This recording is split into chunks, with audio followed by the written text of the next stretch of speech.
Hi, Miguel. This is Colin Cooch with the clerk's office. Would you like to do a quick mic check? Hi, good morning, Colin. Can you hear me? Hear you loud and clear. Thank you. Terrific. Thank you.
Hi, Matt. This is Colin Cooch. I just saw you pop up there. Would you like to do a quick mic check? Sure. Testing. Thank you very much. I can hear you. Thanks. This is Kim Walker. Good morning. Hi, Kim. Thank you.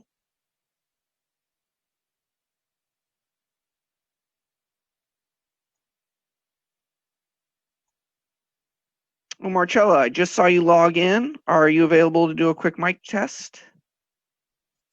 Hi, good morning. Oh, I hear you. Thank you.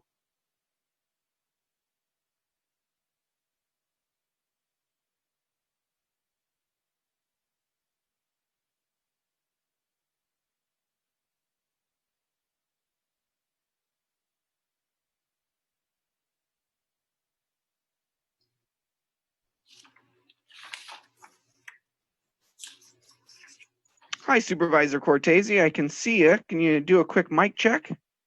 Yes, this is Dave Cortese, Board of Supervisors. Thank you very much. I can hear you. All right, great, thanks.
It's been our recent custom to have Supervisor Chavez chair these joint FGOC CSFC meetings. So I'll defer to her, and when she's ready, we'll call the meeting to order. Thank you, Supervisor. We're waiting for her to finish logging in. Oh, there she is. Hi, guys. How's everybody doing today? Yay. Okay. So thank you, and I apologize for, we're starting right on time. Do you need to start recording, or are you already doing that? We are recording, Madam Chair. Great. And you'll take roll now? Yes. Vice Chairperson Cortese? Here. And Chairperson Chavez? Yep. There Thank you you. go. Thank you very much. So what we're going to do, if it's okay, Dave, I thought we would, we'll take public comment, and then we'll go to the consent calendar. And I know there's a lot of moving parts on that consent calendar. So we'll begin to see if there are any public comments, anybody from the public who would like to speak to an item that is not on the agenda, but within the purview of our committee. We have no speakers at this time, Madam Chair. We'll move then to item 3, and this is our consent calendar. And this one, I wanted to just be able to walk through what I think could be, what is already on our consent calendar is item 14. These are our minutes. Item 15, the status of our capital reports. Item 16, the Silicon Valley Regional Communications System. Item 17, the use of real estate brokers. And item 18, TSS Department Countywide Info Technology projects. What I would like to add to that is item 6, and this is the medical and dental exams. And the reason I wanted to add it is that the pilots were supposed to begin in March, and they've been unable to start because COVID-19 hit right then. And then item 10 is the Management Audit Division's annual self-assessment, which I thought was self-explanatory. And then item 13, this is the status of our fairgrounds master planning process. I'd like to defer that to a time uncertain. And then Supervisor Cortese, if it's okay with you, the one item that's on consent, the FAF status of capital projects, what I'd like to do, if it's all right with you, is take it off consent, hear it first, because I only have a couple questions that are budget related, and then go to the rest of our agenda, which would be items 4, 5, 7, 8, 9, and I think then that would be 11, 12, 11 and 12. Does that sound right? I'm going to ask my staff that question too if Amy's on, and Paul. So Dave, that would be 4, 5, our neighbor. Does that sound right to you, Dave? 9, 4, 5, 7, 4, 5, 6 is going on consent or deferred? Actually, it's going on consent, but you're right, it should be deferred because it didn't have a chance to even start. So that's a good point. Do we just want to bring it back? Yeah, probably. We'll ask the staff. I'm going to give it a time uncertain because I know we haven't gotten dentistry really full tilt boogie yet back in alignment. Back starting up. So it appears to me that if we work with staff, we can figure out the best time to bring that one back.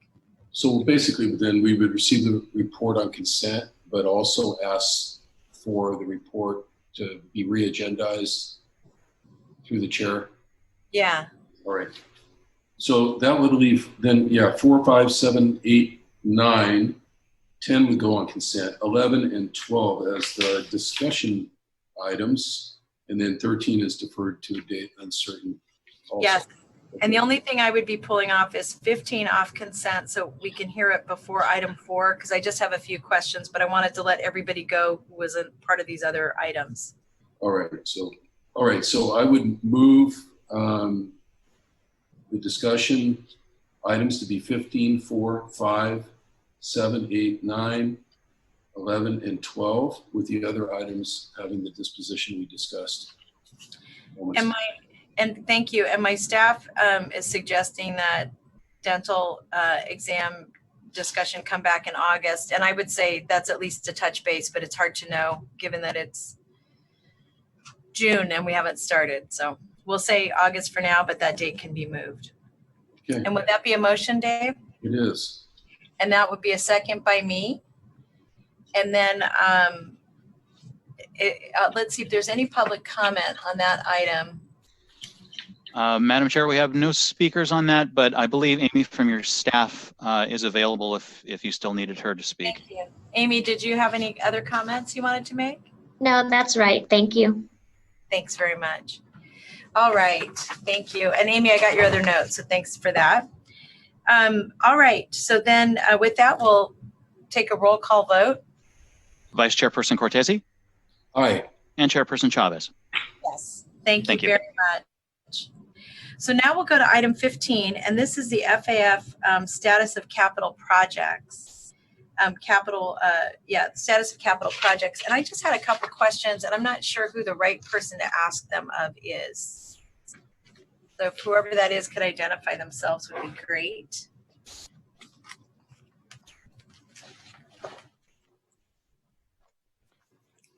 Good morning, President Chavez. This is Greg Ituri, County Budget Director. I don't see Jeff Draper's on the line yet, but if it's related to the capital budget, I might be able to assist. Oh, that's great. Thank you for that. And I recognize he probably saw that this was on consent. So on the items that are before us, I see I'm assuming that this document is not yet reflective of the budget that you'll be bringing before the board. That's correct. This is the status of previously funded projects and the report that Department of FAF prepared. We are also preparing the recommended budget for next fiscal year. The budget publication should be published in mid-June, no later than June 15th, and it will include the recommendations for funding next fiscal year of capital projects. But also the 10-year CIP is being updated to reflect the recommendations for next fiscal year and the effects following next fiscal year. And that should be published approximately the same time, probably a couple days later. We kind of, for logistical purposes, we kind of need to do it in succession, do the recommended budget first, and then we'll publish the updated 10-year CIP afterwards. And I think that'll probably contain, most of the contextual information and specific project information that your board and others are going to be interested to read. So a couple of the projects caught my attention that I just wanted to, I want to highlight them so that staff knows that, staff understands what at least what I'm going to be looking at. And on some of these, we have some projects that from a timeliness perspective, it's hard to know just from this report what the implications of them are, but let me just highlight a couple. One is that we have money that is available for the redesign of the rake that's in here, and it's $4.5 million. And that, because we're not rebuilding the rake at the East Valley Clinic anytime soon, what that resource, that general fund resource, I'm interested in making sure that it's still, that 4.5 million is still supportive of children who are in the foster care system. And what that may mean, and I don't know the answer to this, is that money has already been reassigned somewhere, but it doesn't appear so, at least at the publication of this. So what I'm interested in understanding is whether or not that resource should or could be assigned to the hub, as an example, because we are going to continue, we have some resources to continue working on the hub, and part of that resource is Measure A. So I'd like a response on that, and it could be part of budget or off agenda if somebody's already figured that one out, because I'm looking for the, how we keep that project on par. And then the other is that we have under the hub, we have money that's available. We had money for acquisition. We have that we budgeted. We have money that is committed, and then we still have resources available. In any case, if I could just get a little bit of an update on those two projects, because I think they should or could be connected together. And then the one that I don't see here on here,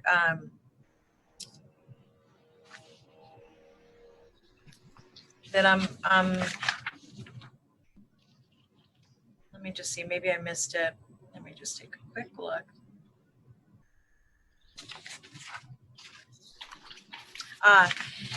So on Tasman, could you remind me, or have staff, I maybe you know the answer to this, Greg. Oh, I see Jeff's on now. Hey, Jeff, we're talking about the capital budget, and I'm just curious, could you remind me who's moving into the West Tasman site? Can you hear me, Supervisor? Yep. Okay, good. At West Tasman, we have TSS that is going in there, as well as the finance agency, in addition to tax assessor. I'm sorry, the assessor, and I think that's pretty much all of them. And the procurement department. Procurement, thanks, Greg. Yes. And is money, so the facility's been paid for within the actual and committed, there's the $26 million. And then there is the available $103 million. I'm assuming that, and I could be wrong, this is inclusive, it's been purchased, that the TIs we think are about 26 million. Is 103 million, why is there still so much in that available? What's that? Just for the construction of the other 3 buildings. Right, yeah, there's still the construction of the renovations of 3 of the buildings, Supervisor. We've only renovated 1 building. Got it, okay. Now, by the way, I do want to say, just for the budget staff and my colleague, Supervisor Cortese, that the reason I'm asking about it isn't because I think we should stop spending money on construction.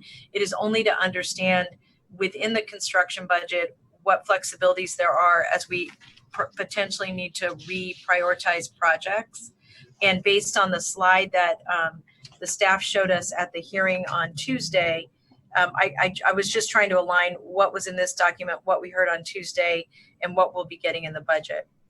But so anyway, that's really helpful. Is there anything else that you wanted to, either of you wanted to raise with me, since I raised some questions about this area of work? This is Greg. Yeah, the only thing I do know that in the rebalancing of the capital budget that we'll be bringing forward to you, we did have preserved the funding for the hub and other priority projects. In order to maintain that, there were a number of projects that were being deferred or unfunded, and that included the rake funding, as you mentioned, for East Valley, since that is not the current plan. However, that does allow us to continue to proceed with the board's highest priority projects, including funding out of the hub for the costs that can't be used as Measure A. So I think the answer to your question is yes, that's was recognized by staff and prioritized accordingly. I think the one thing I'll just point out about the hub is I'm not sure there is as much money that can come out of that project, even with Measure A going in that project, because the ground floor will need to be reconfigured relative to the rebuild. So I'd be really interested in making sure, as this comes back to budget for a budget process, that that we don't have so much funding out in the out years, that we're really looking at the front years, because I think we're going to have to continue to fast track Measure A for a bunch of different reasons. But this should be a project that can go relatively quickly for Measure A, which means that you'd need the funding for the base of the building. Got it. Okay, thank you. All right. Well, thanks everyone. Dave, did you have any questions on that item? No, I don't. Thank you. Then, and I see no speakers from the public on this item. So I'm going to ask for a roll call vote to receive the report, recognizing that this is actually out of date and out of time, but nonetheless, we want to make sure we receive it. I'll move receipt. Vice Chairperson Cortese? Aye. And Chairperson Chavez? Yes, thank you very much. Thank you. So we'll now go to item 4, and this is our neighborhood safety unit. And I'm going to make sure I have on the right page. Thank you. And I see we're going to be getting a brief presentation. I know this is something that that Dave has been really leading on. I want to make sure you get a chance to get an update, Dave, on your work. So welcome to the staff. And Charmaine, are you going to be presenting? I will. Thank you. Oh, and Marielle also, hello. Hi, everybody. So I'm going to go ahead and share my screen. We have a brief presentation for you. Thank you, Supervisor Chavez, Supervisor Cortese, members of the committee, for having me. This is my first time presenting in this format, so I'm a little nervous. Don't worry about it. We're all getting used to it. Thank you. All right, give me a second. Let's see. How does that look? Great. Thank you. Perfect. So we're presenting to you all today a summary of our Q3 performance data. It's very brief. The legislative file kind of outlines in more detail what those numbers mean, so I'll go through them briefly. And then we also have a slide to talk about successes and challenges. This is going to be a brief presentation, but we're happy to answer any questions or concerns you have at the end.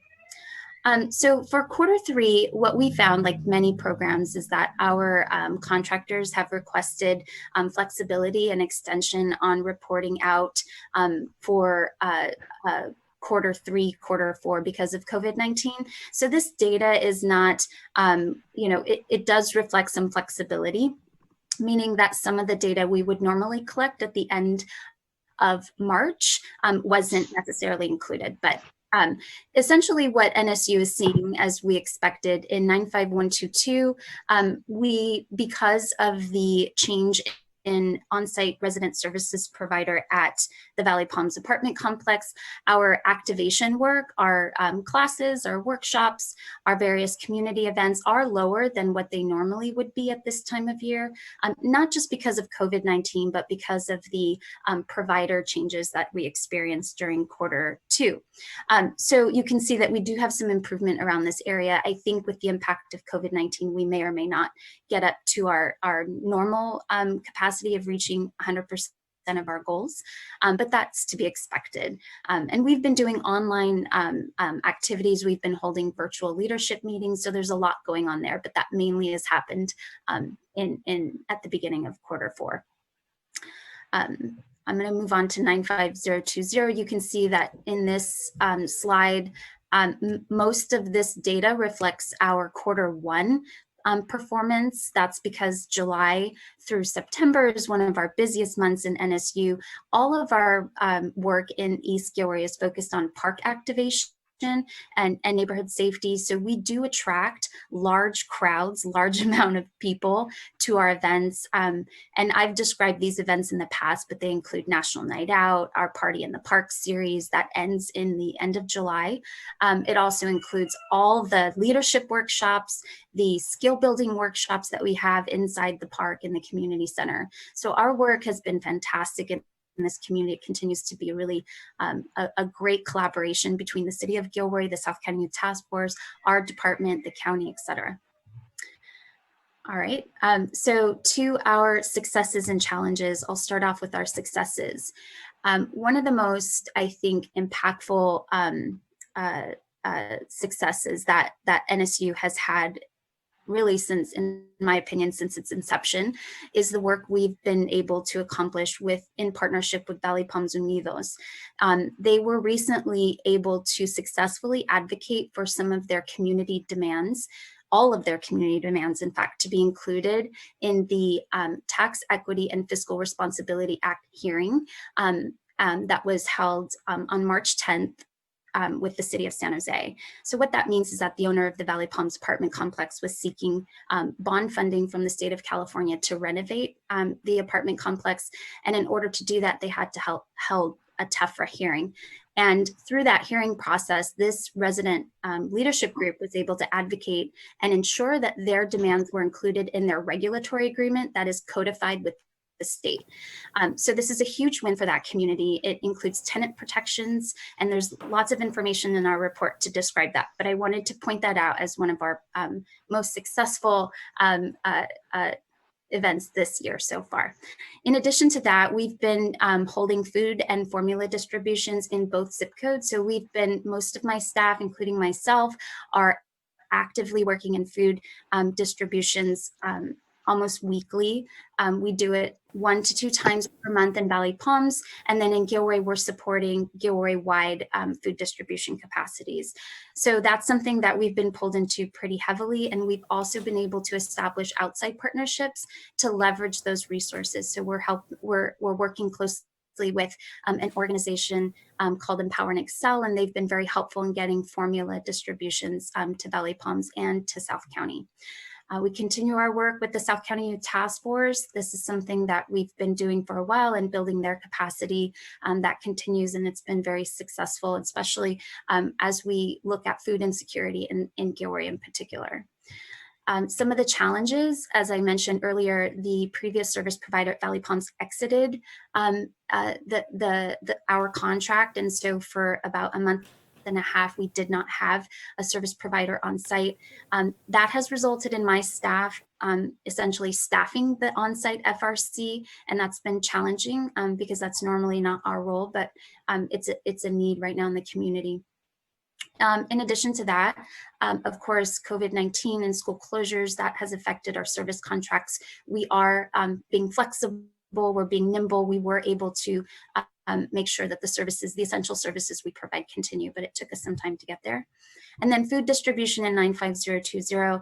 I participated in a subcommittee group of the South County Task Force, and we authored a emergency food insecurity report, which I believe was provided in another venue to Supervisor Chavez. But this report really outlines the issues around food insecurity, especially as a result of COVID-19 in Gilroy, and how it differs from those of the more urban centers in San Jose. So that's another challenge we're working on. And that concludes my report.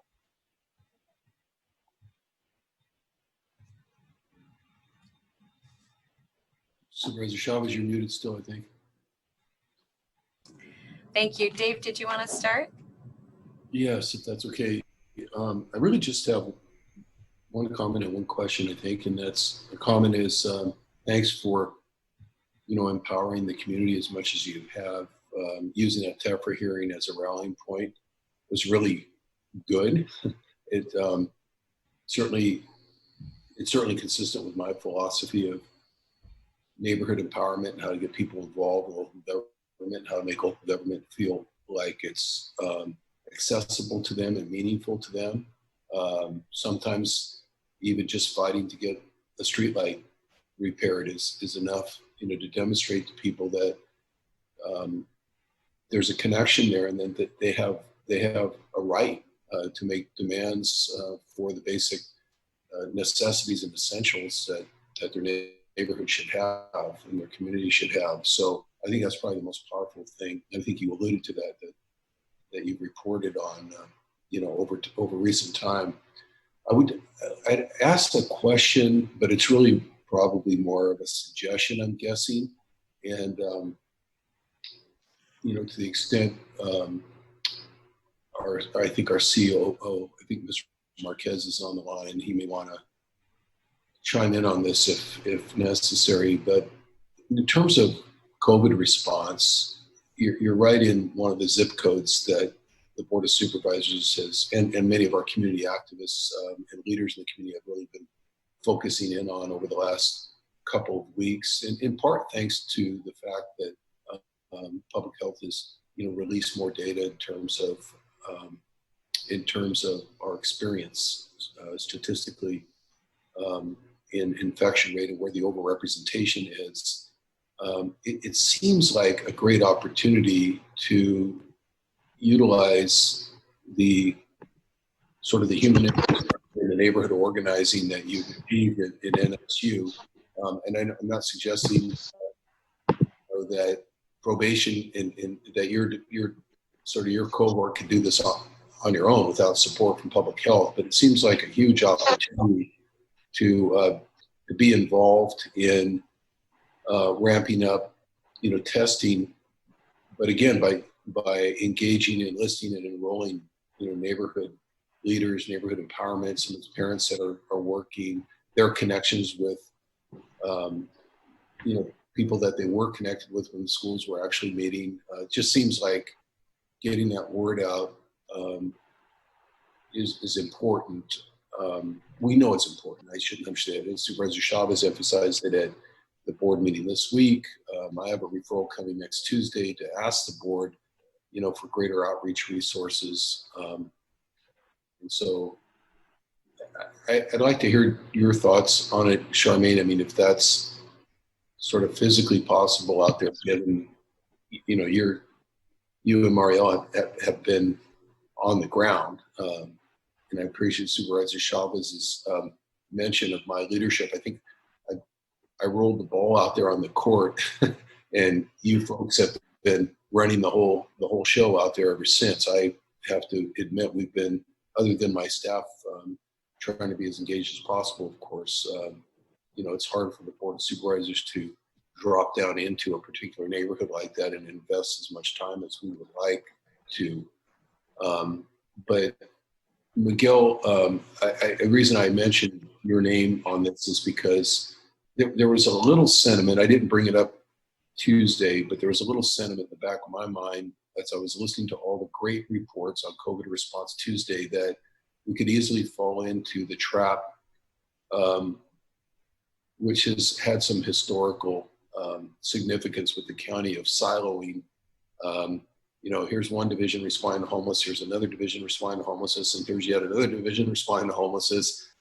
In this case, I'm trying to flip it into the positive. We have NSU out there already on the ground in the middle of the zip code that's in need of outreach. Rather than have another division out there focus on outreach, what can we do to bootstrap an opportunity? But maybe it's fair to hear from, I don't know who to hear from first, but if Charmaine and Marielle think it's just a horribly bad idea, then we can terminate the conversation. That's my thought. Supervisor, maybe I can just start by saying I think it's an excellent point. I think you look at the pandemic and where we are, and it's essentially all hands on deck. And I have been spending a lot of my time trying to get the county organization to a place where more people can be contact tracers, and we're going to make sacrifices among departments to try to get as many people as we can to do that. And as you point out, we have to get in those communities in greatest need, and we have the infrastructure already in our county operations deep into those communities, and we should leverage. It's a question more for Charmaine and Marielle, but we would certainly request and see what we can do with them to leverage that resource to be more effective in the work that is our top priority at the moment. So I think it's an excellent point, and look forward to hearing what Charmaine and Marielle's thoughts are as well. Sure.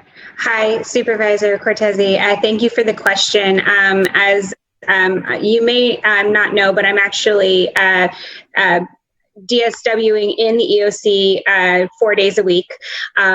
So one of the things that's great about that is the ability to connect those dots, right? So early on, as we started to see that there was a higher prevalence of COVID-19 among our populations where NSU works, we really worked quickly to partner with public health to make sure that we're getting testing sites out where they need to be. The social determinants of health team within the EOC has been a strong supporter of this and making sure that we're testing where the community needs to be tested. So, for example, last Friday, the testing unit was out at the Tropicana on the corner of Sporty and King, which is not far from Valley Palms. They're going to be there again this Friday. We've also connected them with the Valley Palms Unidos community group to see if we can perhaps do testing in the community at Valley Palms, because that's 3,000 residents. And NSU and probation have always been strong partners with public health. So this is a relationship that's already gone back quite a long time since NSU's inception. We used a public health framework when we were developing it with your office. And so we are very poised and ready to support whatever efforts are needed as we move through the COVID-19 response. And we're definitely making sure that the community is engaged and can be part of the solution. And so with that, I think you'll start to see much more rollout through the rest of this response. Thank you for that response. All those responses, and Chief Garnett, I know you're on the line too. I didn't mean to ignore your position in all this, but I do want to emphasize again, going back to the example of, the great example of the TEFRA hearing where people rallied around that. I don't think we've had much opportunity yet with COVID response to activate from the ground up. This would just, and I appreciate Marielle, the reminder that public health and probation have been working side by side in this area all along, ideologically as well as practically. But what a great opportunity to get out there real soon and say, what happens when, people young and old alike start telling their neighbors, this is important, this is serious, not to stereotype the community, obviously it's very Latino, but in terms of dominant demographic, but Tia, this is important. You need to be involved. You need to help. You need to make sure your family is getting tested as well, or whatever the case may be in the neighborhood in terms of those connections you've already established. So that's the piece of it that's very intriguing to me. Sort of really leveraging what you guys have created out there. We don't have a whole bunch of strong neighborhoods initiative areas like we used to at the city. Supervisor Chavez was involved in creating those things.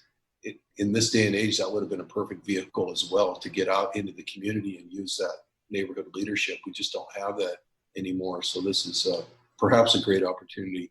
We'll talk about it more maybe next Tuesday at the board meeting in context, but thank you for that. That's all I had, Supervisor Chavez. Thank you, Dave. Just a couple things that I wanted to acknowledge. I haven't had a chance to do this formally, but for Charmaine in particular, since you're out in the field with the community, I do want to just highlight Councilmember Maya Esparza's role in just really leading the charge, working with the community really directly. And I think to Dave's point, what's exciting to me about that is it's one of the big opportunities that we've had to work really collaboratively with the city. And I think we have to figure out more ways to do that. And what was exciting to me about Maya's leadership is she really saw the value of the work that was being done. And I think that's actually one of the organizing principles that we have to have, is that we both have value to the community and we have value to their advocates. So I think that's a really big plus.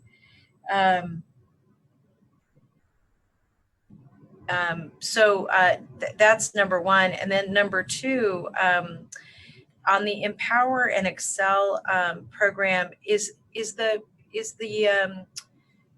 are the diapers and the formula part of a joint purchase with First Five? No, Supervisor, that donation was made independently to the Valley Palms Unidos and to the San Isidro Nueva Vida resident leadership groups directly. So it wasn't part of the First Five, it was separate. And who made the donation? So Empower and Excel has an amazing network of pediatricians, medical practitioners, folks in the community. So they essentially did their own donation drive through private sources.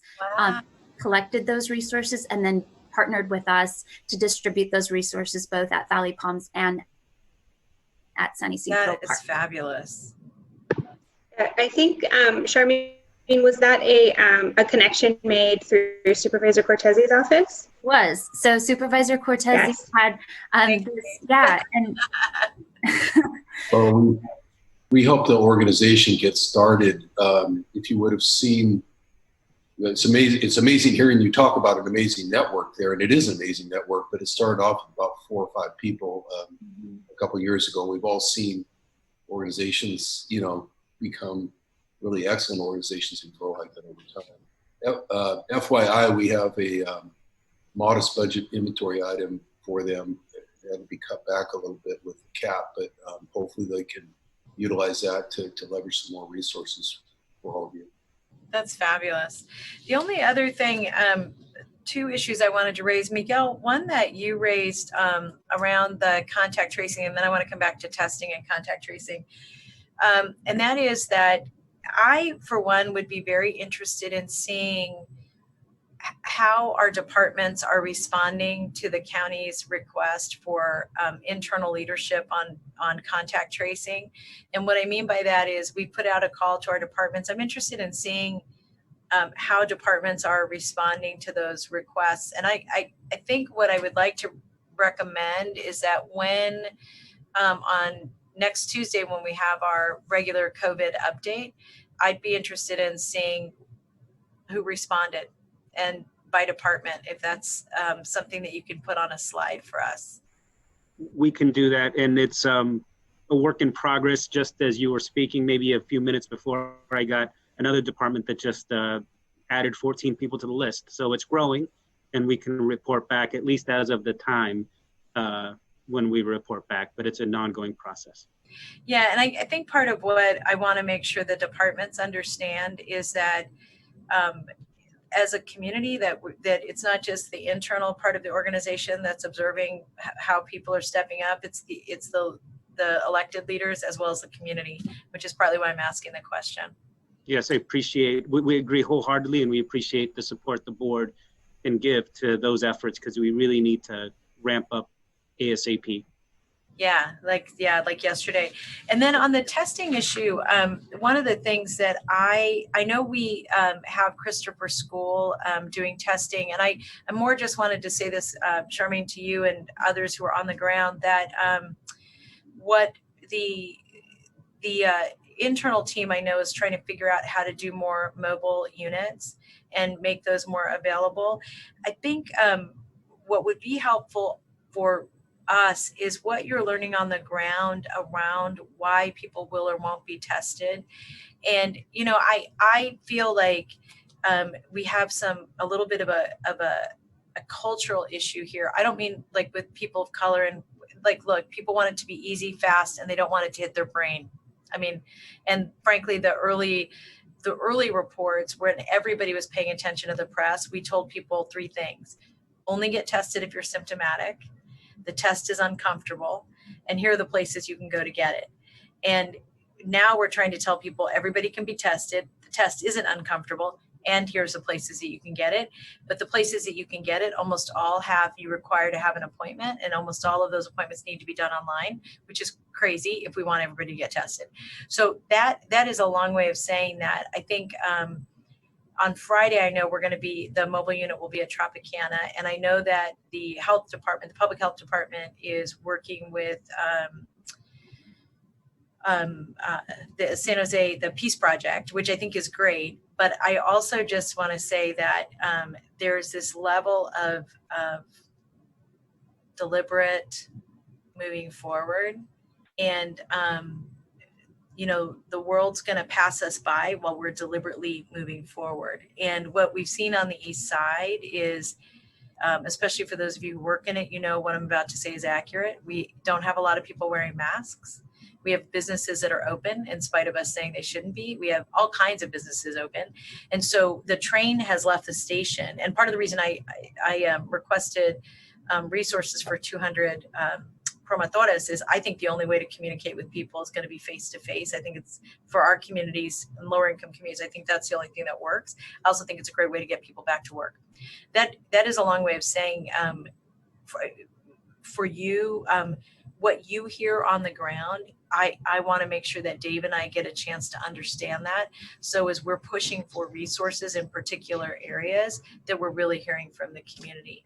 So Charmaine, if through Chief Garnett, you can give us some emails that just sort of help us understand what you're learning while you're learning it, I would be really excited to hear from you about that. All right, I don't have anything else for this item. I do want to say thank you for your amazing work and keep it going. And we'll be following up with you. And I'm particularly interested in like Christopher School's testing too, although that's the uncomfortable test where you have to have an appointment. So we need to get a mobile unit out in South County, and I know we're working to get that to happen. So we'll take a motion to receive the report, Dave, and so moved. In a second, and we have to do a roll call on this. Vice Chairperson Cortese? Aye. And Chairperson Chavez? I'm going on video, Yes. babe. I don't know who's someone's talking to their kids, and that's okay too. We expect to hear some noise from your homes, no problem. So thank you, everyone. We're going to move on to our next item, which is our sexual assault mapping item. And I know we have a presentation from Carla and Kim and Lynn. So who's starting us off? Thank you. Hi, this is Carla. Good morning. And I am going to try and share my screen now. And I believe I'm doing that. Do you see the presentation? Yes, perfectly. Okay, great. Thank you. Good morning. I'm Carla Collins with the Office of Gender-Based Violence Prevention. And on behalf of our SART committee, I thank you for the time to share an update on our sexual assault process mapping and time study initiative. So presenting today will be myself along with our SART committee co-chairs, Kim Walker with Valley Medical Center, and Lynn Tran Fong with the YWCA Silicon Valley. Let's see. So today's presentation is going to be an update on 2 specific priorities identified in our first process map and time study report. Now, the very process of trying to get an accurate process map and time study highlighted significant gaps in both data and voices. And frankly, we need a data collection and analysis agenda, and we need people with lived experience to include direct survivor input in the analysis and creation of solutions. Oops. And to highlight the very obvious, this is no easy task. As we often note, each year in Santa Clara County, there are hundreds of sexual assaults. Perpetrators prey on victims with no regard to their humanity, and victims of all ages and gender are harmed. There are several points of entry to our county systems, including our community partners, CBOs, law enforcement, and our hospitals. The process is long, and the fact is that most cases that start with a report do not end with a sexual assault forensic exam or even completing the criminal justice journey of a case. And this is for a variety of reasons, and these are reasons that we really need to better understand. Those that do so, which was the focus of our first study, as it allowed for a set number of cases that multiple agencies could analyze, well, they find that it can take several years for completion. Our attachment A to this report highlights reasonable expectations for each of our SART partners and has helped us set a benchmark as we move forward. So what is our plan to move forward? Well, I'll now turn the presentation over to Kim Walker to highlight next steps to better data. Good morning, Supervisor Chavez and Cortese. It's good to see you both well. I'm Kim Walker, the nurse manager of the Adult Adolescent Sexual Assault Forensic Exam Team, or SAFE team. And as Carla noted, the SART committee has been working to develop solutions to create a robust and agile method to capture the data for the time study and gap analysis. Ultimately, a way to track and evaluate our response to survivors of gender-based violence in the county. To establish the data agenda, the committee will engage in a facilitated discussion and create a memorandum of understanding within the committee to identify those data points and address cross-agency tracking of data with the goal of developing a SART database. The database we envision is an expanded version of the software application for intimate partner violence that was recommended at the special hearing on sexual assault in April of 2019. This expanded version would incorporate all child, adolescent, and adult exam data on one software platform and make it available to the end users as soon as the exam is complete. Timestamps will be built in to show the various distribution, viewing, or action on the information, which will improve identification of areas for success and/or concern. In addition to informing a time study, this data will be used to establish dashboards, inform annual reporting requirements, and support quality improvement, all with the intent of optimizing the survivor experience and our response to them throughout the continuum of care. Next slide. So this slide shows some of the ways the data can be collected into the database. As I noted earlier, the medical evidentiary forms we currently complete on paper will be converted into a digital platform, which makes all of the data easier to query and aggregate for reporting. One of these forms is the suspicious injury form that mandated reporters can use. We're hoping to use this form as a means of tracking the segment of survivors who don't call 911 or make a report to law enforcement, but may desire resources and support.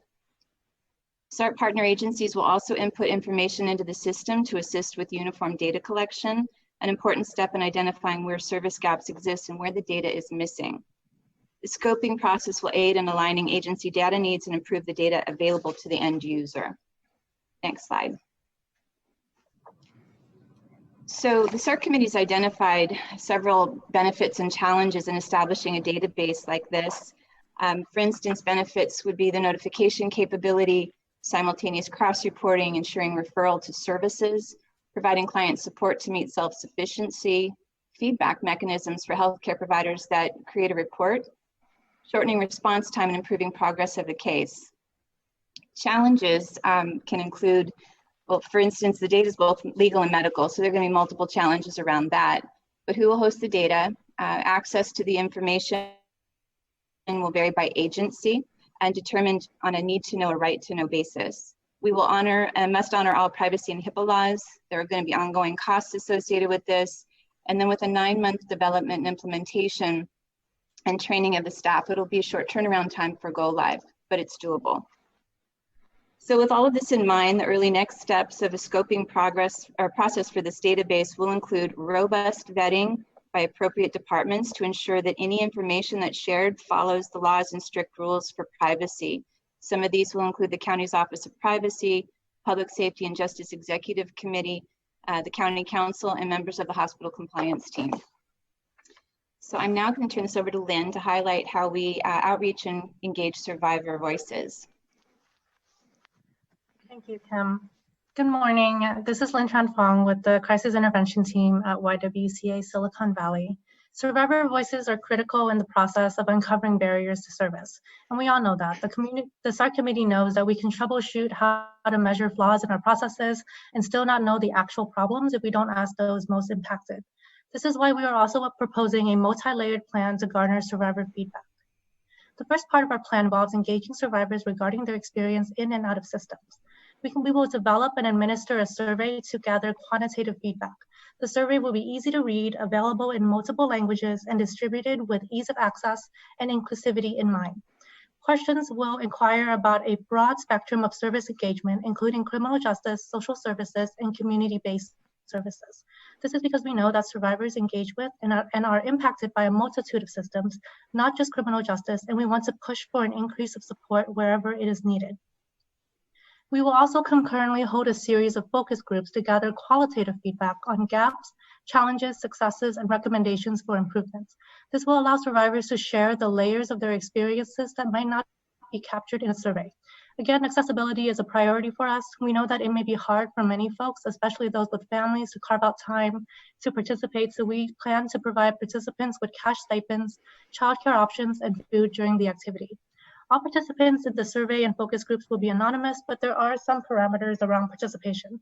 The District Attorney's Office has recommended that survivors who are currently involved in the criminal justice system be excluded from the survey in order to mitigate any potential damage to the criminal case.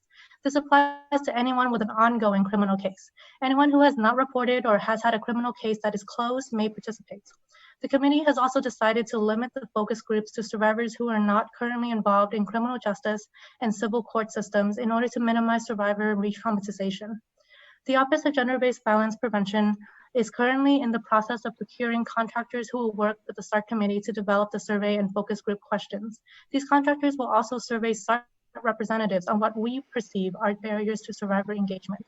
While the exact time period for how long it would take to gather all the survey and focus group results is largely determined by how quickly the contractors will be acquired, we are hoping to finish gathering responses within 6 months.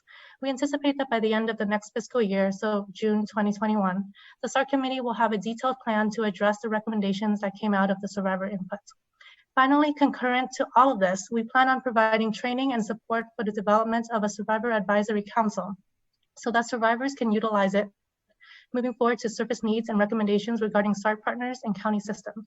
Survivor engagement should be an ongoing process and should not end when we close our survey or complete our focus groups. We hope that the plan we have in place will not only provide valuable insights on how to address current system gaps, but also lay the groundwork for service improvement in the future. Now I turn it back to Carla to talk about how we're going to pay for all this.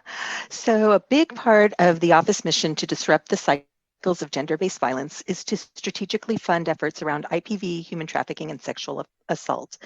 Therefore, we've included these associated costs in our FY21 budget as part of the $5 million that the board has expressed for gender-based violence prevention. So we'd like to thank you for your time and consideration. We have many of our SART committee listening in, and if you have any questions for us, we also have Lieutenant Brian Anderson with San Jose PD and Marcela Velasco with our crime lab ready to answer questions too. And finally, I'd like to also note that today is our farewell presentation with Lynn, as she's days away from moving out of state for grad school. We are so grateful for her contributions to our community, and we thank her for all she does. We will miss her, and we expect her to return as soon as possible. So that ends our presentation. Thank you very much. Now for questions or comments. I didn't know you would do that. Thank you. Well, thank you for your leadership, Lynn, and we wish you all good things. Go get smart and come back and help us change the world. as you're already doing, by the way. You didn't even have to wait for grad school. You got started. So I want to start, if it's all right, Supervisor Cortese, and just to say a really big thank you to all the participants. And in particular, I want to just thank Carla from the Office of Gender-Based Violence Prevention for really, you're a new department, and getting yourself as a department and then getting all this stuff moving hasn't been easy. And it particularly hasn't been easy because I know I want everything to happen yesterday. Like as I'm waiting, I'm like, well, why didn't that happen already? So I know I'm not an easy partner, and I appreciate your leadership. A couple things that I just wanted to acknowledge. One is that if we're taking the 700,000 out of the current budget, and I'll also just, Dr. Smith, appreciate you being here.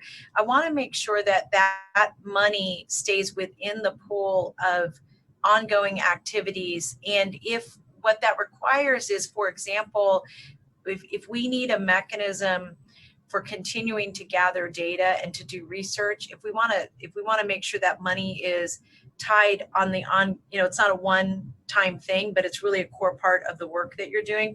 I'd want to better understand that as you get closer to ending the study. What are the opportunities and implications of that? The second thing is that I really appreciate how survivor-centric this is. And I think, Kim and, you've been amazing to work with. And Lynn, we've really appreciated the wise advocacy. And I think that being able to, really build a program from the bottom up that recognizes the needs of survivors is really important. And I also think that we're going to have to be really open to some of the issues that they raise with us too. And there will be critiques of us, the county, of our nonprofit partners, of our real availability when clients need us, and how the connections are made between each of the services, particularly when someone's in a state of trauma. And I say that because I think I think it's okay to get criticized, because I think that means that it gives us an opportunity to be better. And I just wanted to tell you that, because I think all of us are going to get criticized, and that's okay. And we shouldn't be defensive about it. This is an opportunity to get better at what we do. And I don't want people to feel like that's going to reflect poorly on who we partner with or how we contract, because I think the fact that everybody's ready to hear and learn is actually exactly what government's supposed to do. Any thoughts or concerns about the issue I raised relative to money, or the issue I just raised about feedback that we're going to be getting? No? The only other thing I want to ask is, I'd like this to come back in September, because even though we're in COVID time, I want to make sure we don't miss an opportunity to get feedback. Because the other thing I'll tell you is that because of the shelter in place orders and people traveling a little less, it's oddly enough, it's been an opportunity to have more conversations with people than we may normally have had. And I think, one of my colleagues that does polling, I thought this was interesting. She was saying that people are wanting to give more feedback to the open-ended parts of the questions than they've had in the past. And I think that's because people have a little more time, and they've had a little time to reflect as well. So is September a good check-in time? Carla or Kim, do you guys have any concerns about that? I don't. I think we'll be able to show, hopefully we'll be, if our plan goes according to our plan, we'll be well on our way to being in contract for some of this work. And if not, we can explain what the glitches might be. So I think September would be very doable for us. Thank you. Great. And then one last question I have about this process. Is there, as you're getting feedback from different parts of the process and doing this time study, is there an opportunity for us to take an internal look at practices and policies, do you think, prior to like the January, February timeframe? Is that something you feel like you'll be ready to do by then? You mean our internal policies that we're using right now, or something that we'll be engaged in creating for this purpose? Both. that will have to be an ongoing discussion. So yes, I think they would be changing and developing. I imagine the state is also going to inform updates. So they're going to be rather fluid as they get reviewed and as the data comes in and inform them. One of the reasons I'm asking is that I am concerned about the health of our county budget, period. I also wonder if this creates some opportunities for us as well. And I don't know the answer to that, but I'll just use an example that has nothing to do with this. But as we've had more people working remotely, I know we've had a number of department heads who said, no way, my folks can't work remotely. There's no way, no way, no way. And now we have some of those same department heads have been like, this is actually working for me. And that's an example. And really, I guess what I'm curious about is that as we need to make changes, if there's an opportunity to do that faster rather than slower, I really want you guys to speak up so that we have an opportunity to think about that as we're looking at how we manage budget, restructuring. And I don't mean this from an austerity place. I really mean this from are there opportunities that get created that maybe we just didn't think of? That's really what I mean. Any thoughts from any of the panelists on that? No?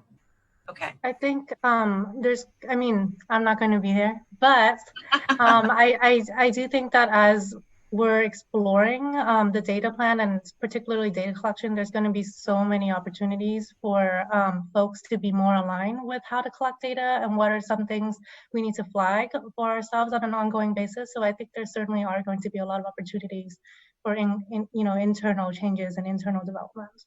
Mm-hmm.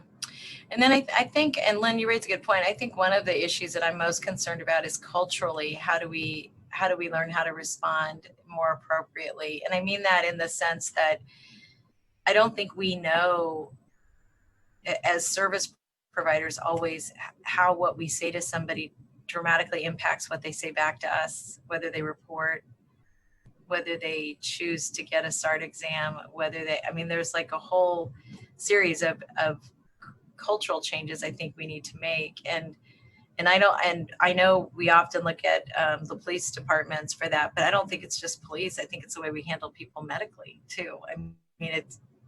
I think we have to just really better understand that. And that's partly what I'm curious about as well. That may be more training, less big policy, but more how do we help educate in a more meaningful way the staff that are responding.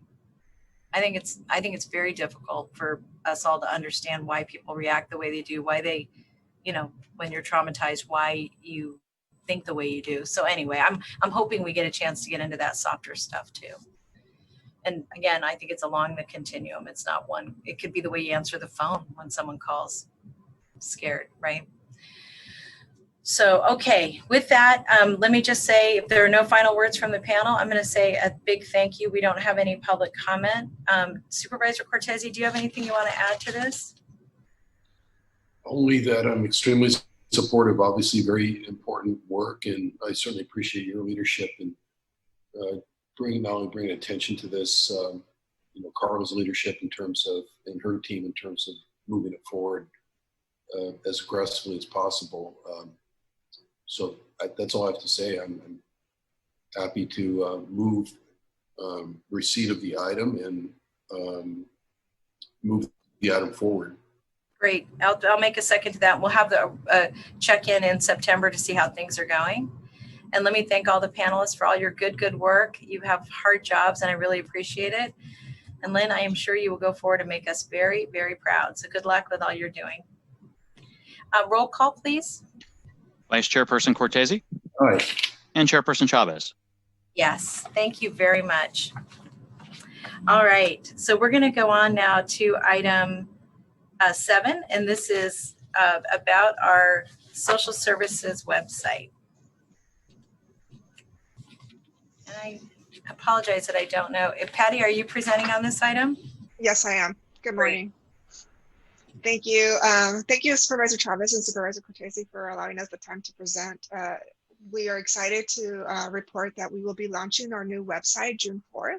So what I'm gonna do today is give you a little preview of what the website that has been developed looks like, and we'll be doing this live. And I'm gonna go through a couple of areas of the the website, but I will like to have questions towards the end after we present it. And I know Supervisor Chavez, you specifically want specific areas to be displayed, so I will go through those areas as well. So I'm going to go ahead and start sharing the screen. I do have with me, I want to present TSS support, Art Woods, who is also available for any questions at the end. Great, thank you.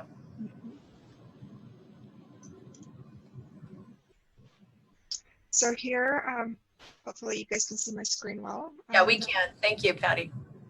So this is the new website. As you can see, it looks familiar. It is similar to the county website.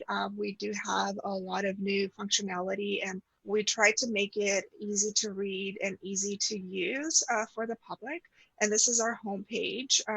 Within our homepage, we have a couple of tabs up on the top that will take you directly to the areas that need to be taken. So if we go to the homepage, which is similar to the current website, on our homepage, we have immediate quick links to areas that we know are of interest to our community, including resources for youth, foster parents, and then towards the bottom, we have news, important news like public charge trainings or other important news and notifications that we want to make open to the public.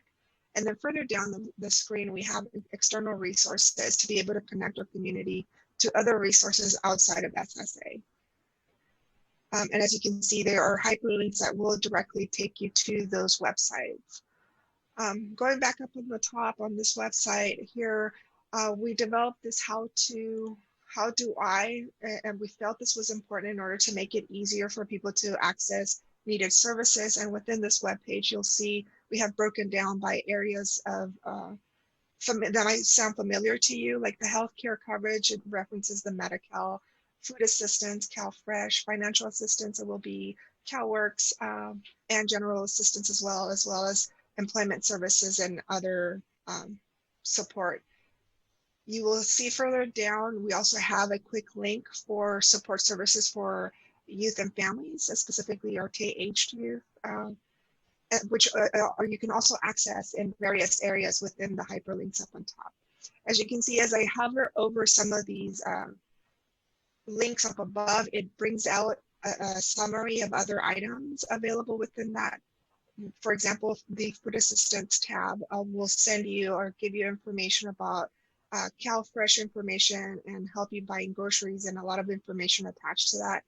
Information about the senior nutrition program and the Meals on Wheels. Financial assistance, again, the hyperlinks to the CalWorks, as well as the general assistance program. Protective services information on how to report adult protective services, child protective services, how to go about conservator, etc. And then other services, within here, we have an array of other areas, specifically the DSCS-based prevention services and information about this. We know within this page, we have information to United Ways and other supports needed. We have our newly PSA videos that we released last month due to child abuse awareness, and those are available here in various languages. We also have other links that you can see on the left-hand side that we felt were important for families to be able to quickly access, as well as other links and information that can help with prevention. As I go back to the top of the website, within these other services, we also have information for our resource parents from CAFPA.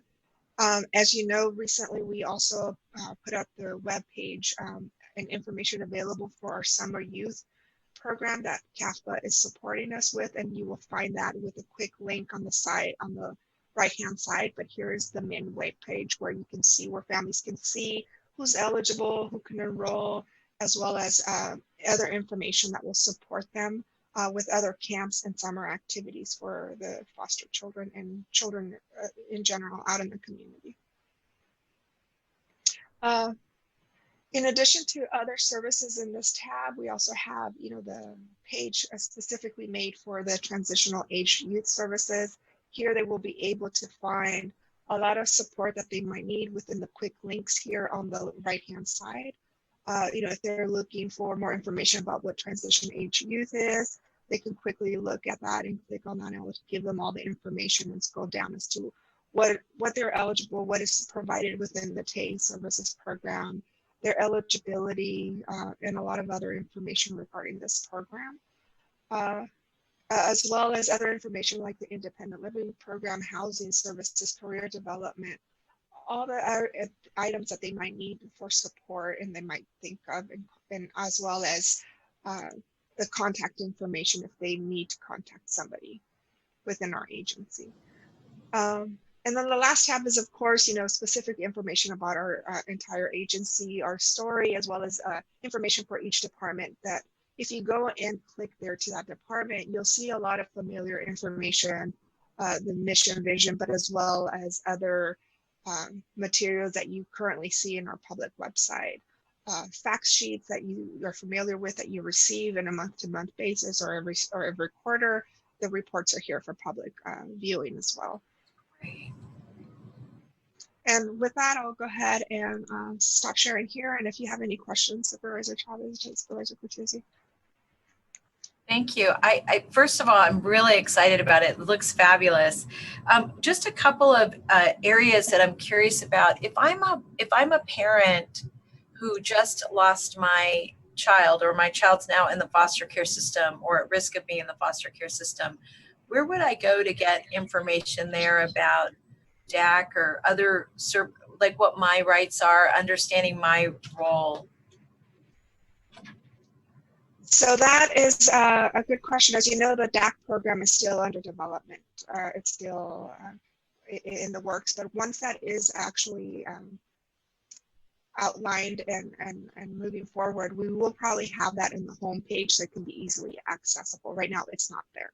So Pati, there were two big outcomes I want to make sure get addressed. One is that I wanted anybody who was a parent who doesn't have access to their child has a place to go to get information about their rights, their role, all of that in one place.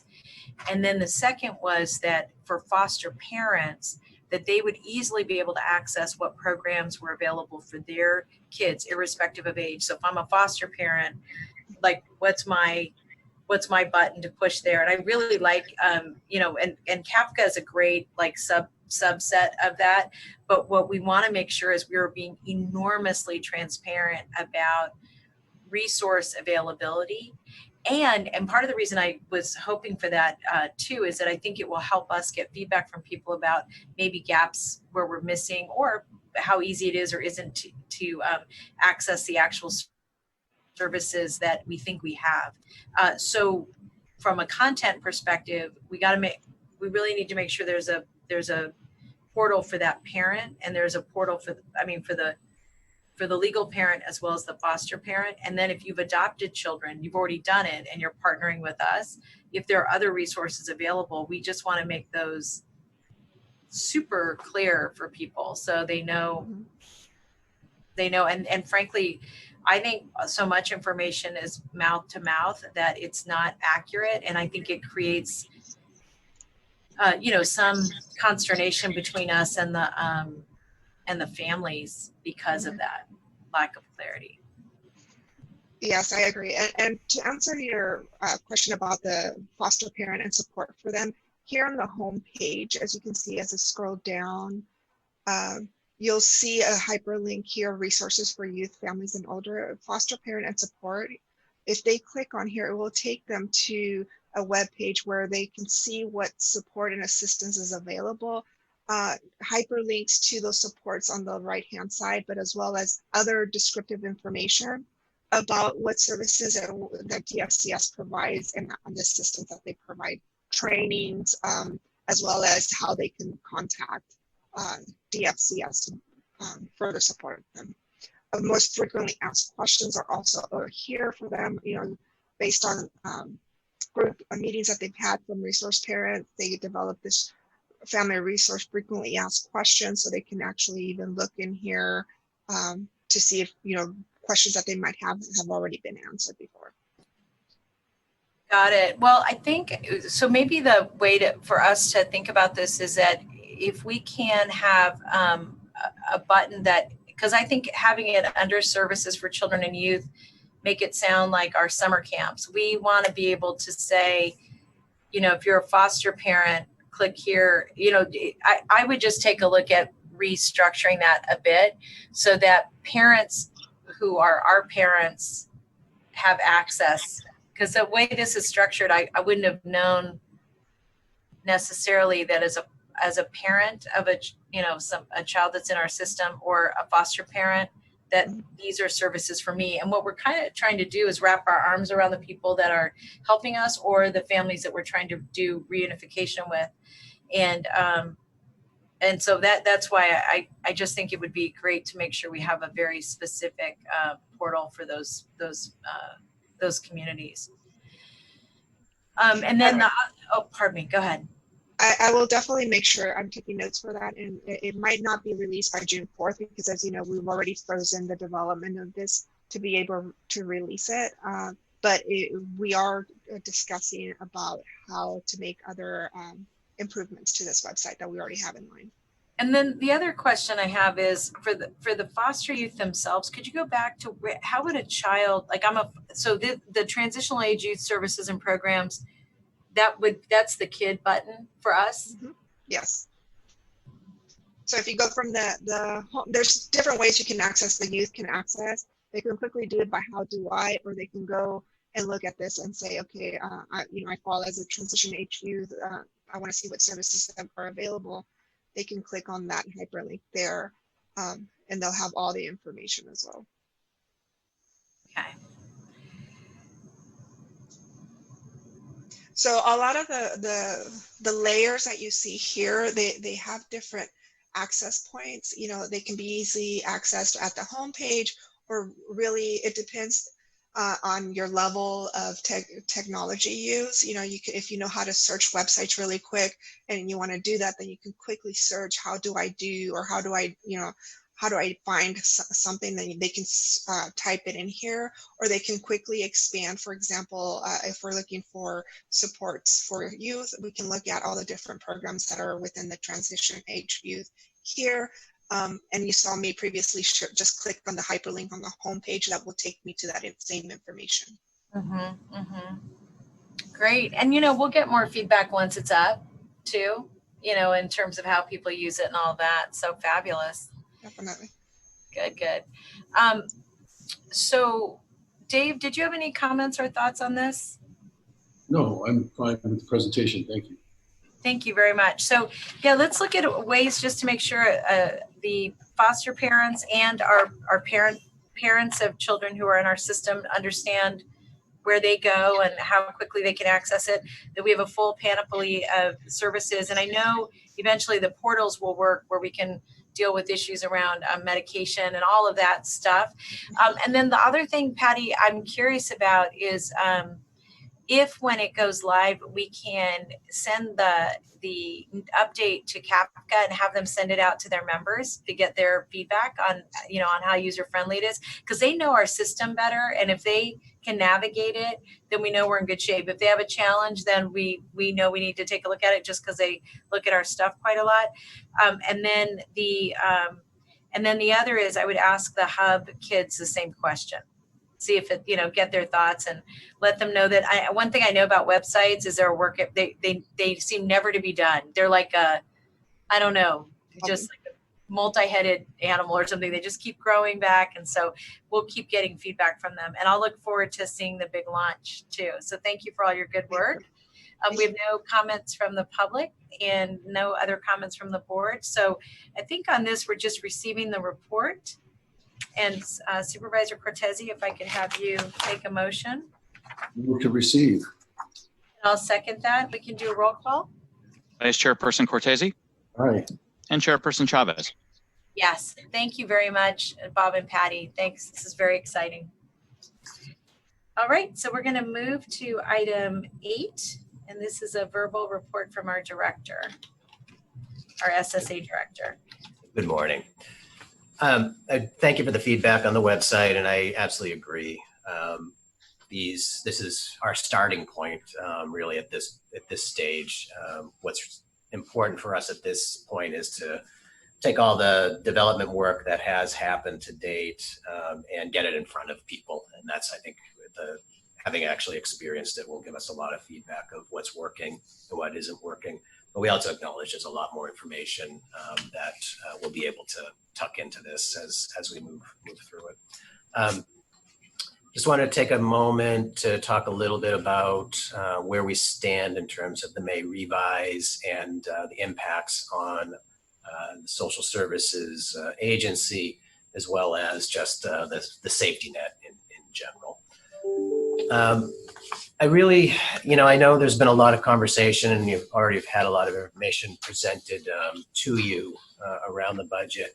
And, we know that there's a really big number out there in terms of the deficit that the state is facing.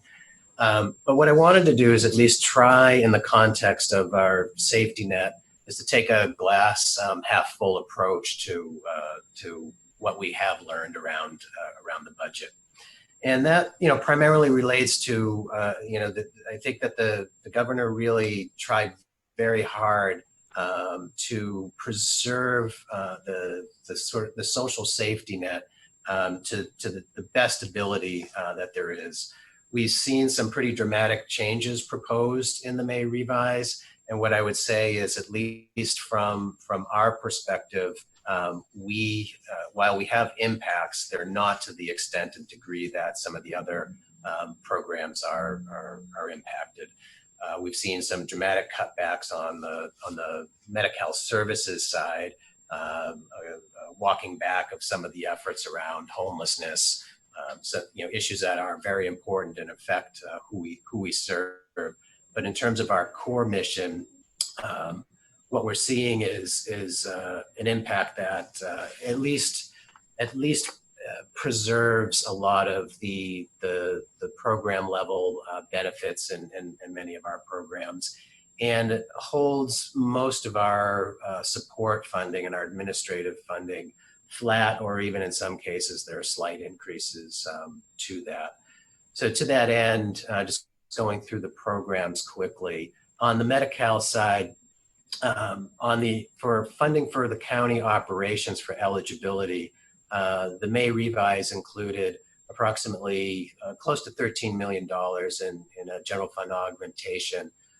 While they did pull back some funding that we had received in the past, the net effect is, with the addition of the 12 million that they're adding, it's really a level funding for Medi-Cal.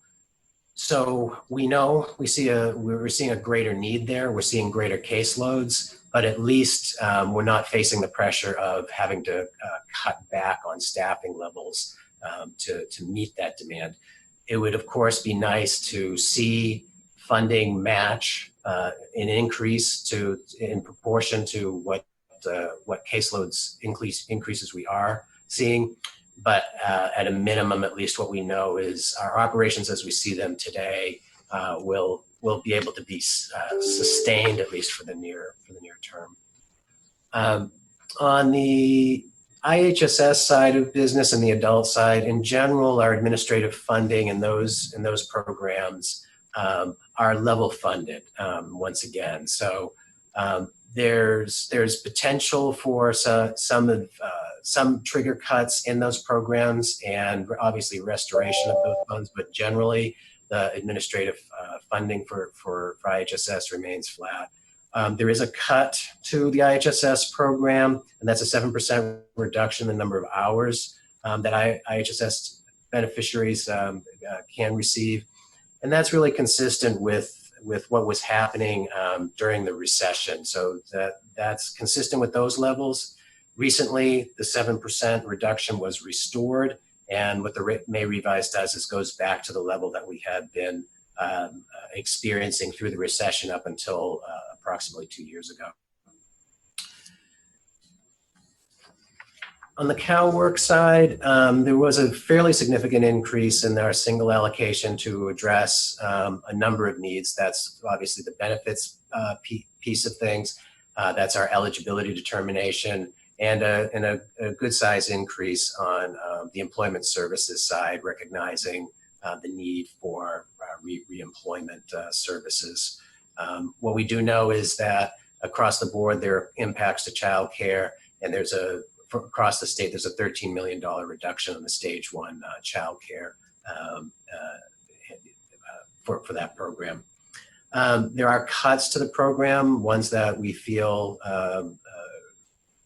kind of strongly about whether this makes sense or not. But on the subsidized employment program, they're suspending all the funding for that program, and we're concerned from the perspective of these are programs that the counties are currently running that support several hundred people in each of the larger counties.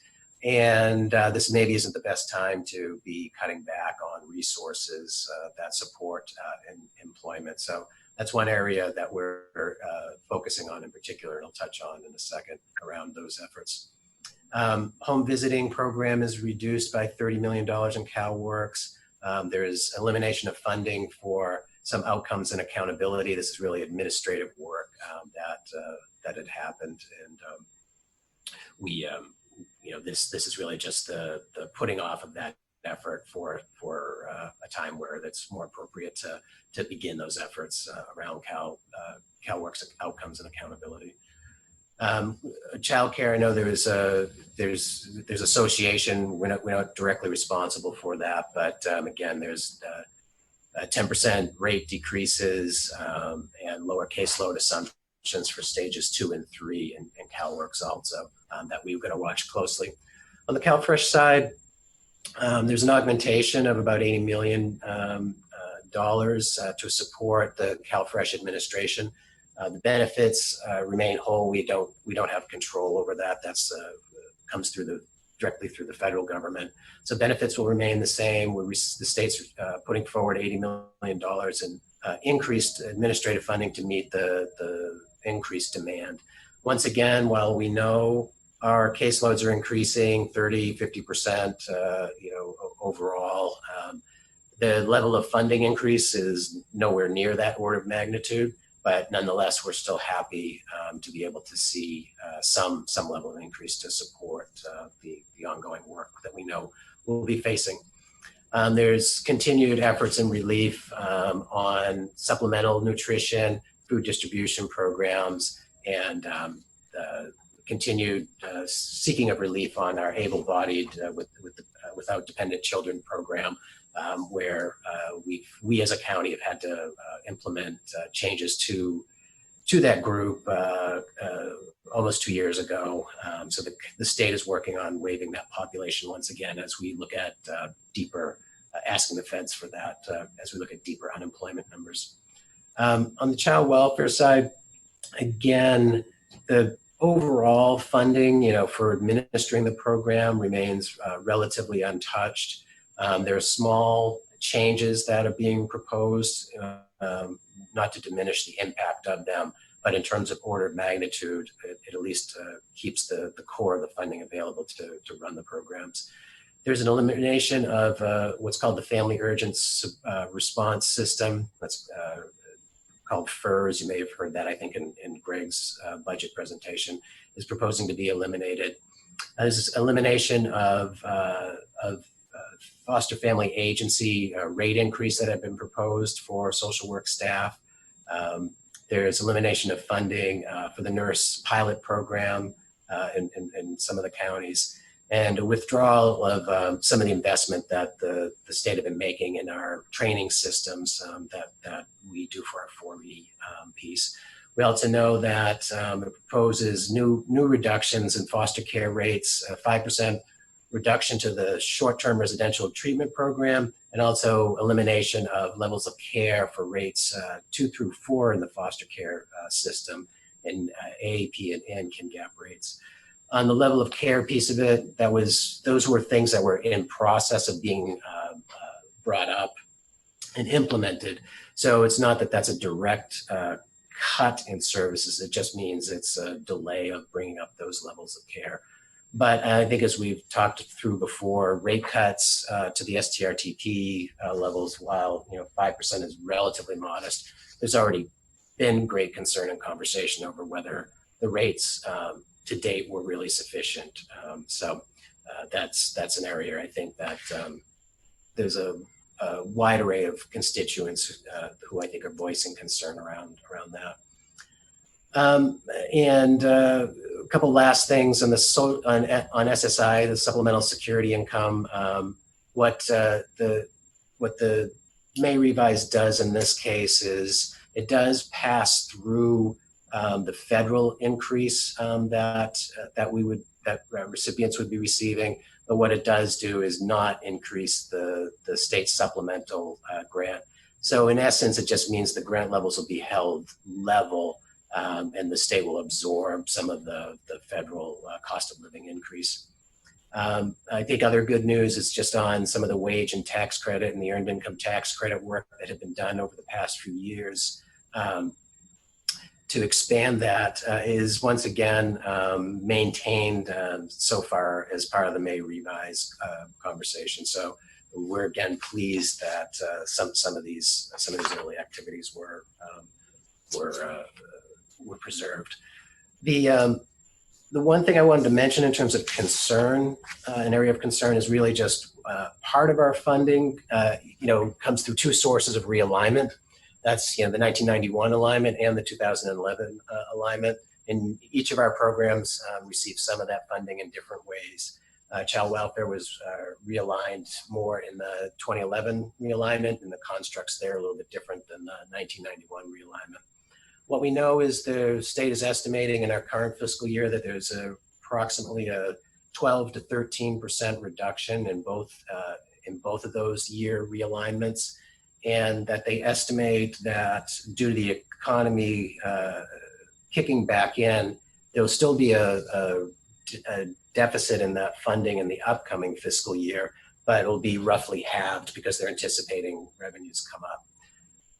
Realignment has always been a tough issue for counties because it's a tricky revenue source in terms of how it flows. And in situations where you have entitlement programs, and traditionally the state would be on the hook to fund an entitlement program, even if there's deficit funding. The state, and to some degree, walked away from that when it realigns the programs and says, they'll generally say, we fully fund you. And yeah, sometimes there's cyclical problems with the funding source, but generally that's the county's problem. So a couple things I just wanted to touch on in terms of our follow-up work and advocacy. While we are pleased with most of what has happened in the May revise, in the sense that there's a little bit of expansion in funding, but mostly primarily the cuts weren't as dramatic as we thought they could be. But we did want to focus on a couple priority areas where we're following up with the administration and the legislature on. One is realignment, and talking about proposing a realignment backfill for revenues. Again, this doesn't just affect us as a social services agent. It affects all the various areas that are impacted by realignment funding. But for county welfare directors, we're just moving ahead, advocating for that backfill, especially in the context of the social services funds and sub-accounts for both sales tax revenue and the vehicle license fees. So that's one area where we're pushing hard. A couple other areas is what I mentioned earlier on the family urgent response system. We're asking that funding be restored. And also on the subsidized employment piece of it, we're advocating and getting behind asking for funding restoration on that area. And again, as we said, this time more than any time, it really doesn't make sense to pull out the funding from this to essentially create more unemployed people and pull out their subsidies. So with that, I'm happy to take any questions. On that happy note, so first of all, thank you for following so vigorously what's happening at a state level. And I think this is such an important opportunity to partner with our nonprofit partners and our labor partners to make sure that we're being very clear with the legislature about how they're going to proceed. Dave, I don't know if you have any comments or feedback on this section. No, not really. It's obviously a very thorough overview, and my only comments are, the budget implications are going to continue to be challenging, to put it mildly. It's all very unfortunate, as Dr. Smith said early on in the pandemic. We're all victims of this, and a lot of good work that we've been growing is going to be stunted somewhat. Things like IHSS are, not to single them out over and above anybody else, but given the way that the fiscal framework has been established for that over the years, is an extraordinary challenge. At the very time when we have people who are disabled and extremely vulnerable, who need that help, particularly in the pandemic. We're looking at the reduction in hours that you're talking about. I mean, we have from the disability community. I've received all kinds of comments over the last couple of weeks. In fact, the last comment I received from my late staff advisor, Cheryl Hewitt, was, that she could no longer get the assistance that she needed in terms of hours. This is somebody wheelchair bound. Again, at this time, in the middle of a health crisis, when ordinarily you'd be doing exactly the opposite. You'd be trying to, either locally or through the state, trying to augment those hours to make sure that the most vulnerable are, have attendants with them and have caregivers with them, during the most perilous times. So anyway, I'm sorry I said I didn't really have comments, and then I made one anyway, but it's just striking what, the direction that we're headed, and it's certainly not social services' fault. We're all victims of this. So we'll hang in there and try to do the best we can. Thank you.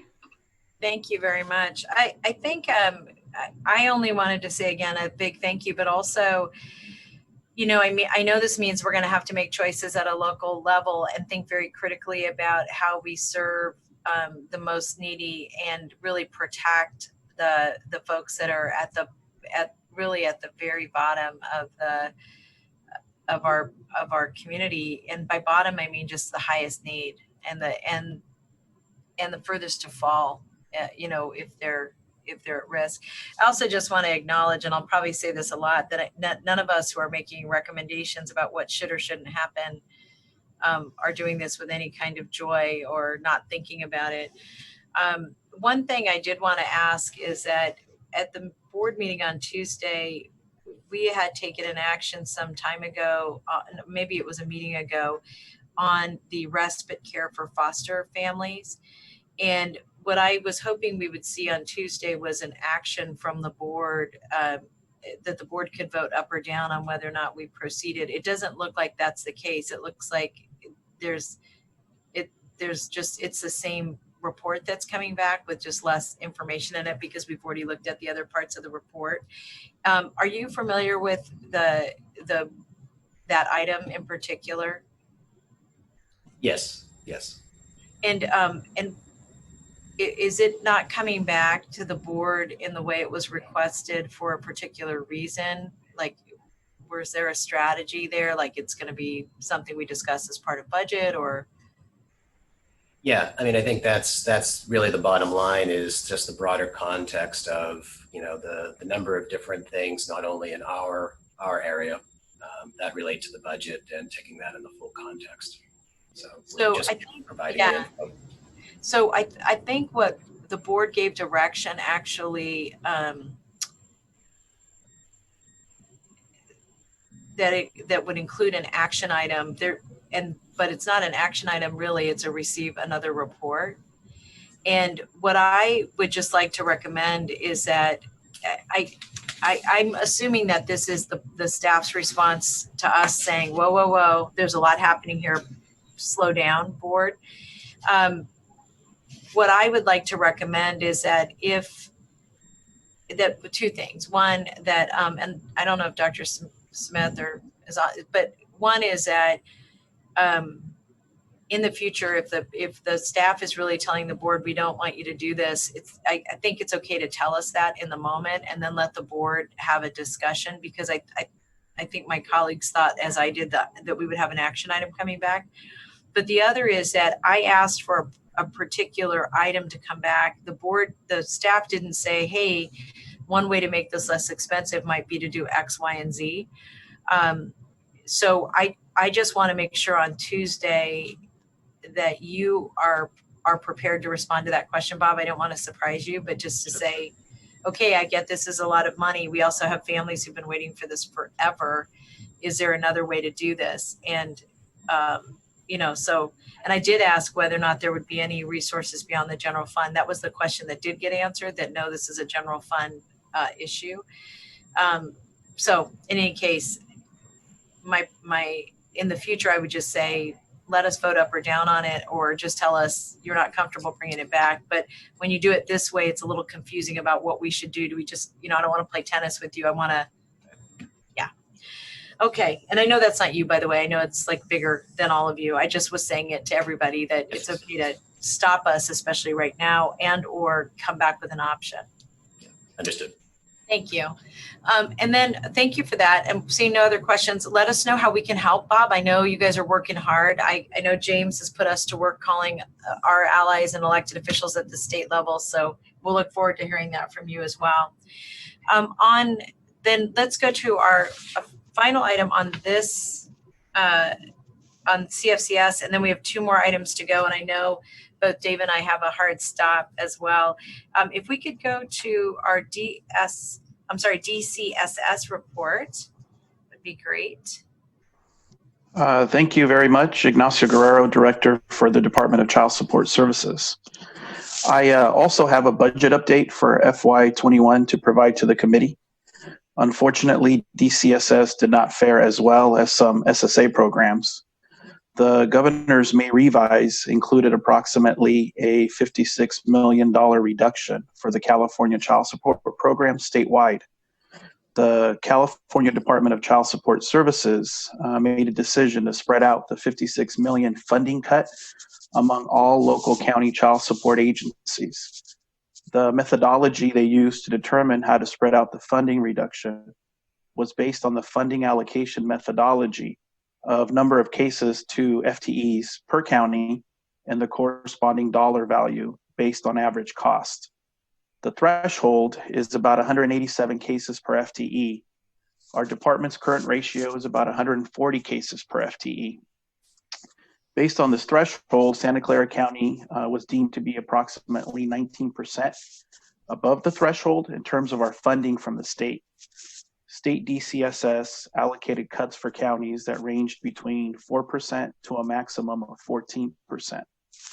There were about 17 counties in California that were allocated the maximum percentage cut. Our department will be cut 14% for FY21. This amounts to about $5 million for next fiscal year. What this means is that DCSS must develop a budget reduction plan to identify how to cut costs and reduce our budget to meet this $5 million funding cut. Prior to the governor's May revise, the department had submitted a proposed FY21 budget to the county, which closed a $2.1 million funding gap. Most of the increased costs are directly related to increased labor costs. Our previously submitted proposed budget closed the $2 million funding gap through a combination of deletion of 7 vacant positions and the use of some county local match dollars to access federal matching funds on a 2-to-1 basis to close this gap. With an additional $5 million to cut, it is anticipated the department will need to eliminate extra help staff, delete all remaining vacant positions, of which we have about 10 or so right now, and look at the need to cut filled positions. I've been in communication with our county budget director and have notified Dr. Smith of these potential developments. I've also reached out to ESA, and they're working with us to identify impacts of this level of reductions on our county staff. I've been meeting with county labor relations, and they're working with us to review the need for possible layoffs to meet our reduced funding target from the state. The department is working on developing this budget reduction plan, and we'll be bringing forward recommendations on how best to implement this significant reduction as part of the board's August budget hearing process. In the interim, our intent is to continue to work with ESA and our labor unions to identify how best to minimize the impact of this funding reduction on our staff and our customers.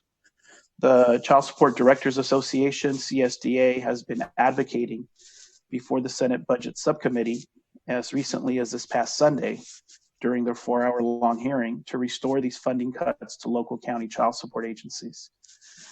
We will continue to monitor how the state budget hearings progress and report out on any changes. With that, I can take any questions you may have. Thank you, Ignacio. Dave, do you have any questions on this item? No, none. Thank you. Ignacio, when will you know how much resources you have in extra help and vacant positions, and then the impact on filled positions? We're working through the budget reduction plan process now. We should know more in the next 30 to 45 days in terms of determining what potential impacts would be on staff. And that's based on the time you need to meet with your unions and with staff to get ideas too?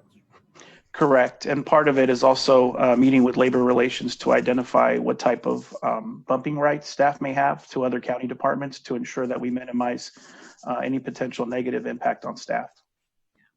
Thank you. And thanks for that. Thank you for your advocacy as well. And in that, really, thank you. All right, so thank you very much. We're going to move on to item 10, and this is the Management Audit Division Work Plan. And I think for that, is that Cheryl?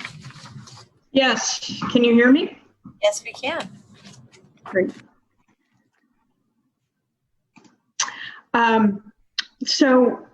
This is our proposed work plan for the next fiscal year that begins July 1st. And I wanted to point out that although there is about 6,700 hours that would be available under this plan for the committee and the board to consider allocations for new projects. I wanted to just point out that in the past we have provided a wide range of services, and those might be things that you would want to consider for the upcoming year. Not just audits, but studies and fiscal analysis. And this may be particularly important as resources decline and the needs of the community grow. You may want to have more analytical support around allocation of resources, maximizing revenues, and those kinds of projects, as opposed to audits of particular departments or not. I just wanted to put that out there for your consideration. So, Dave, what do you think of us allocating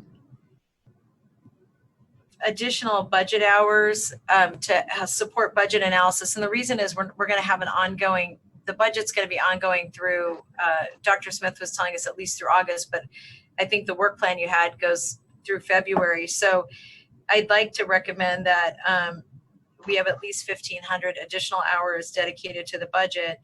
And then I think we're going to need another, let's divide that, another 1,500 hours to support analysis relative to work related to COVID and potentially to funding and potentially even to how we are addressing COVID from as an employer. So it would be an adjustment of turning 3,000 of their hours in a different direction, and then taking out the, some of the current audits that we have. And Cheryl, I'd be really interested in getting your perspective on what those audits could be that could be moved around. just to be clear, are you referring to the proposed bucket of hours for new audits, or are you referring to existing ongoing projects? Well, I don't know how you get the 3,000 hours. So what I guess what I would be saying is, could you rework your work plan to address those kind of higher needs, and then Yes. yeah, and then just tell us what you think. I know my staff talked to you about some ideas. I can float those now, but I am interested in making sure that, you know, we sunshine that. So if other board members have concerns that, you know, we have the finance agency, debt service, the CEO, Office of Emergency Services, Fleet Services, and CEO Equal Opportunity Department. So that's what we would be moving. Okay. But I want you to give some thought to that. And Dave, I think these are, I mean, they're all stuff we need to do. I'm not trying to, or do you feel like those are still ones that we should do and we need to add more hours? Cheryl, or Dave. I'm sorry. I thought your question was to Supervisor Cortese. I apologize. You know, I think in terms of our capacity, I would want to try to stay within our total 17,000 hour budget overall. And so we could allocate from that 6,700 to other projects. Also, yesterday, I was contacted regarding questions about the family health plan and whether there's some question about the feasibility of that project. And so if that were to be, and I have a question into County Council about that, and because this came up yesterday, it hasn't been resolved, but we might be able to reallocate those hours as well if that were to be deemed non-feasible. Dave, do you have preferences, or I'm comfortable letting Cheryl come back with some strategies, but with the direction that the 3,000 hours be found, given that I think it's going to be necessary. What do you think, Dave? Yeah, I'm a little unclear. I'm a little unclear on the 3,000, exactly what you're driving at, Supervisor Chavez. I'm not disagreeing. Yeah, all I'm suggesting. Go ahead. Well, all I'm suggesting is that the budget, well, normally we give them a certain allotted number of hours to support the board's review of the budget. But given that the budget is going to be an ongoing activity instead of ending in June, that we're going to have another discussion in August. And then per Greg Iteria, it appears we're going to be looking at the budget on an ongoing basis through the next year. That it seems to me that Cheryl would need to restructure her work plan so she had enough hours to really do the primary thing that we need them to do, which is put their eyes on the budget. And then secondarily, I didn't know whether or not there would be more requests that were COVID related that may come up because of budget cuts or reallocations of resources, or the way we're responding to the COVID-19 crisis. So that was my request, was if we could take some additional hours that may in fact impact other parts of the work plan. Yeah, I mean, the way I understood the, table 1 and table 2 in the packet was just that the 6,715 new management audits or studies selected by supervisors to be laid out how we want to. If you took 3,000 out of that, it's sort of an allowance that could be used over the course of the year for special projects related to COVID/budget impact. I mean, that's okay. It still leaves 3,700 hours, to deal with. And one of the concerns I have, and it's just an ongoing one over 12 years, and this is my 12th and final year, is, when you look at Schedule 4, which is major county functions programs that have never been audited or not been audited in 20 years. We have FAF property management and FAF facilities administration and utilities. And I sense, probably more so for those of you that are continuing on the board after this year, which doesn't include me, that you're going to be potentially looking at what right now is just a mess, in my opinion, of sort of aggregation or disaggregation of hundreds and hundreds of properties that the county owns and that are managed by FAF technically, but are also subcategorized by all kinds of departments and agencies. While recently we've acquired new buildings, new properties. Why is that important related to budget, COVID, and everything else? Because I think at some point the board's going to be looking at trying to better monetize those properties to get through the next 3 or 4 years of hard times, and without burning our assets. I know Supervisor Chavez, you and I have been sticklers about let's not offload real estate as fuel for the fire to temporarily warm our hands, because then you don't have the real estate, and then you don't have the warm hands either. So we want to hang on to it. But somebody's got to go in and look at how to better organize that. It just seems like a classic opportunity for Harvey Rose, to come in and say, if you were going to organize this anew and in a way that would allow you to better focus on the monetization of real estate assets, here's how we would recommend you do it. So I'd like to at least have that considered, because it would make me feel good. Dave, I think I confused myself, both reading the report and then my staff's report. Yeah. What I would rather do you mind if we just let Cheryl make a recommendation to you as the chair of FGOC about how to address the concerns that I raised, and they came up with some of their own ideas. I think your point about what should stay in is a really good one. And I still think we need to take a look at the Equal Opportunity Department. And I think those are all going to be, some of them will be more difficult to do based on the way we're doing business right now. But I'm very comfortable with Cheryl making a recommendation to you and you making a decision that we bring to the board. Oh, that's fine too. And I'm not, again, I wasn't disagreeing with your great point that you're going to need some ongoing audit work during the course of the year, to help sort things out, which has never happened before. But, somehow balancing what I was suggesting with that one particular area of concern and then spreading the rest of the hours out over. I just think it's going to take a little more discussion, and I'd much rather her talk one-on-one with you, and in part because I realize that I misunderstood both what I read and what my staff's feedback was. So I'd much rather just leave it with the two of you.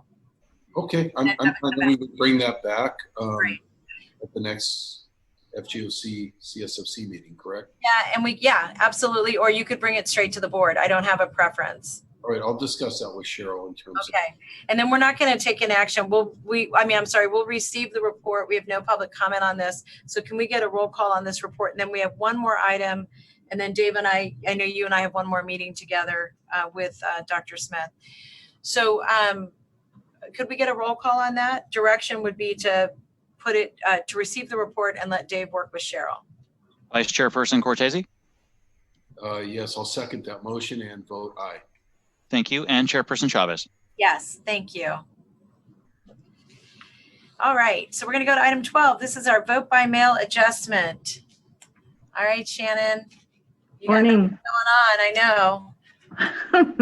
Good morning, supervisors. So the Registrar of Voters was directed to provide a report with voting options for the board to consider relating to the implementation of, vote by mail for the November election, and a report on the potential expansion of access to the emergency ballot delivery procedure. So let me go ahead and start with the November 2020 vote by mail election. First, I do want to make it clear that there's really two separate key issues. I mean, there's a lot of little things, but the two separate main key issues that are being talked and discussed is about mailing all voters a ballot in the state. So that's one item. And the second item is determining the number of vote centers and the number of days that are open for voting. So those two key things I would like to highlight. So on the first issue, you know, you may have already heard there have been many discussions going on at a federal level and in states about conducting the election as an all-mail ballot election. But I just want to make it clear that, like here in California, when they say, oh, let's do an all-mail ballot election, what they really mean is that the voters are going to be proactively mailed a ballot. So there would still be in-person voting. So there's some misconception out there that, oh, we're going to go to all vote by mail for November, meaning there'll be no in-person voting, but that's not the case. It just means to mail everyone a ballot. But as you know, we already do that with implementation of the Voters' Choice Act in the March election. So we're really actually covered on that point. So moving on to the second key item, the Voters' Choice Act has mandatory requirements such as the number of vote centers, the number of days the vote centers are open, and the number of ballot drop-off boxes. So for there to be any change this is a key fact, that for there to be any change in the number of vote centers or drop-off locations that we have in Santa Clara County, there must either be a change in legislation or an executive order from the governor, because Santa Clara County cannot reduce the number of vote centers that we have on our own. So I wanted to add in, I kind of changed my presentation around this morning because I have some updates for you since the written report, so that are important. So since the report was written, it's about 2 weeks ago, the governor signed an executive order mandating that all counties mail all voters a ballot for the election, and just got word this week that he's expected to give another executive order this weekend. So we'll see if that happens. That's just the word I'm getting. But in addition, just last night, which was good timing for this meeting, we received copies of the proposed legislation by Senator Umberg and Assemblymember Berman to make changes for the November election. So I wanted to provide you with the proposals in this legislation. So things are just moving so quickly, and as you can see. So Assembly Bill 860, this one includes the following proposals. So first is that any voter can request the remote accessible vote by mail ballot that we do, regardless of whether the voter is a voter with disabilities, or a military or overseas, where you could only access our remote ballot program if you were with a disability or military overseas. So it's being proposed that any voter could, which is great, because then, if somebody needs a replacement ballot, they could do that without even leaving their own home. The second item in the AB 860 was that every county shall use the system established by the Secretary of State that allows voters to track their vote by mail ballot through the mail system, which we already do. That was called a Ballot Tracks program. The state offered it in March election, so we were one of the first counties in the state to sign up for that. So we are already complying with that proposal.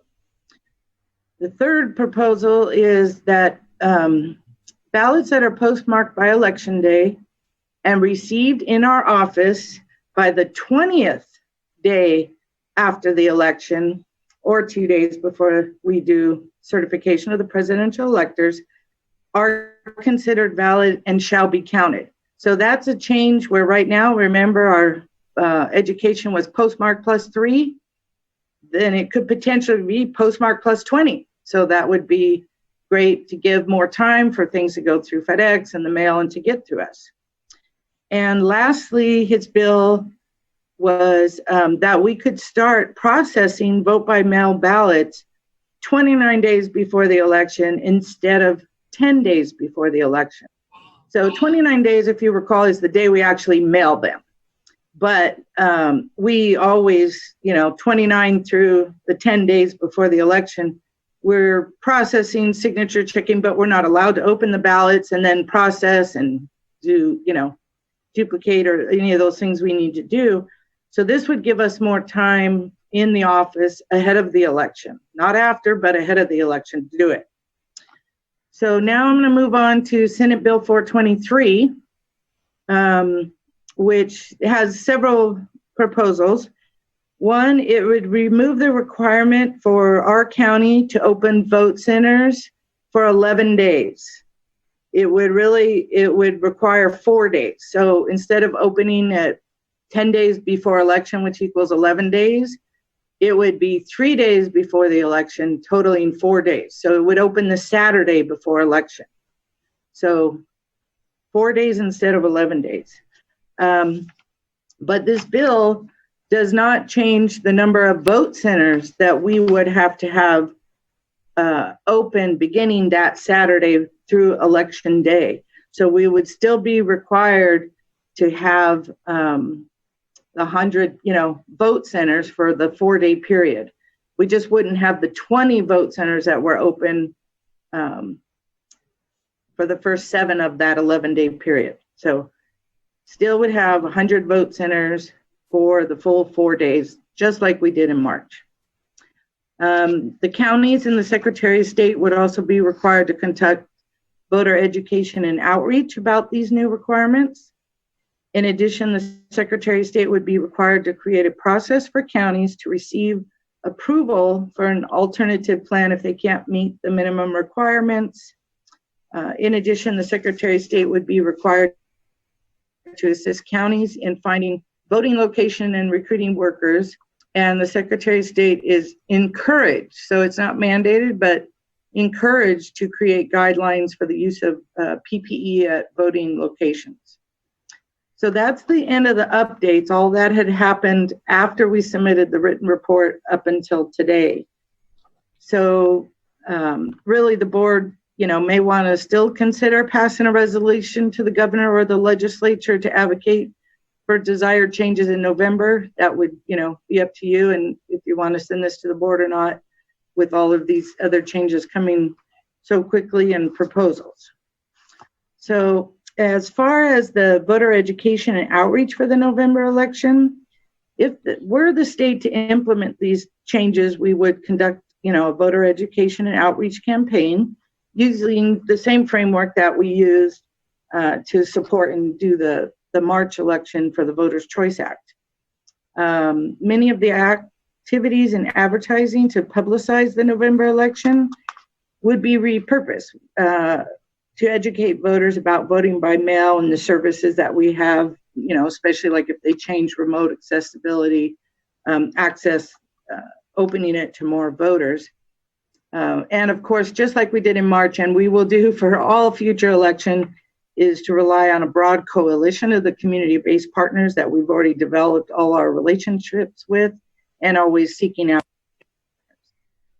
So the voter education campaign will be on the amount of funds that the Registrar of Voters is granted in this fiscal year 21 budget request that we put in, and can include multilingual paid advertising and media outlets, like TV, radio, newspapers, social media, PSAs, and other venues that we did like in March. One thing I'd like to point out is the number of languages that we potentially, will be advertising for has increased. We have gotten word, instead of the 9 languages that Santa Clara County produces materials in, we will now have 14 languages beginning with Dave said, beginning with November's election. So the additional languages are not the county voter information guide at this point. They are still, facsimile ballots, election officer assistance, which we were really doing in the first place at the polls. So that really that's not too big of a deal. But yes, so now you can say that we are providing services and information in 14 languages for November. So that's the information I have on the November election, and then just a short information about the second item in your referral that you requested information on. So that was about the potential expansion of the awareness of and access to the emergency ballot delivery procedure that we already have in place for voters with disabilities or who are hospitalized, incarcerated, or confined to their homes due to medical emergencies. So the emergency ballot delivery procedure currently allows voters to request a ballot after the deadline when voters are unable to retrieve their ballots personally. So the emergency ballot delivery procedure is in effect for 7 days, including election day, as it can only be used after the deadline for our office to mail a voter a ballot has passed. So currently, we work with a limited number of facilities and agencies, including hospitals, nursing homes, assisted living centers, and do work with both county jails to provide emergency ballots for voters who are in those facilities or near election day, to both issue and facilitate the return of the ballots to the voter. So typically, just a very short summary on that is typically a representative for the voter will come to our office or contact us and send us a voter's application, and then we'll prepare the ballots. They'll come pick up the ballots, and then they will return them to the voter. And then those ballots can be returned just like any other voter at a drop box in our office, polling place. They can authorize someone to drop it off. So we have prepared a preliminary plan to expand the emergency ballot delivery for the November election. And the good thing is this plan doesn't require any change in law. So the 4 steps in the plan would include that we would compile a list of the potential partner facilities and agencies, and we'd send each of them like a welcome packet that'll contain materials about the program, flyers and information, be everything they need. And then we were thinking we would also post these welcome packets online. That way, someone new to our list or that was added a new home, they could get the information at any time, 24 hours a day, online. And second, we would work with our partner facilities to identify a facility coordinator so that each site, can have like a primary point of contact for our office and for their voters. And we would provide online training sessions for each of these coordinators. And second to last, that we would work with facility coordinators like prior to each election to send them updated forms and promotional materials and provide a dedicated person communication lines here for the facility coordinators so that they can expedite the requests that they get, because all this is happening in that, that 7-day period. So we want to work quickly with them.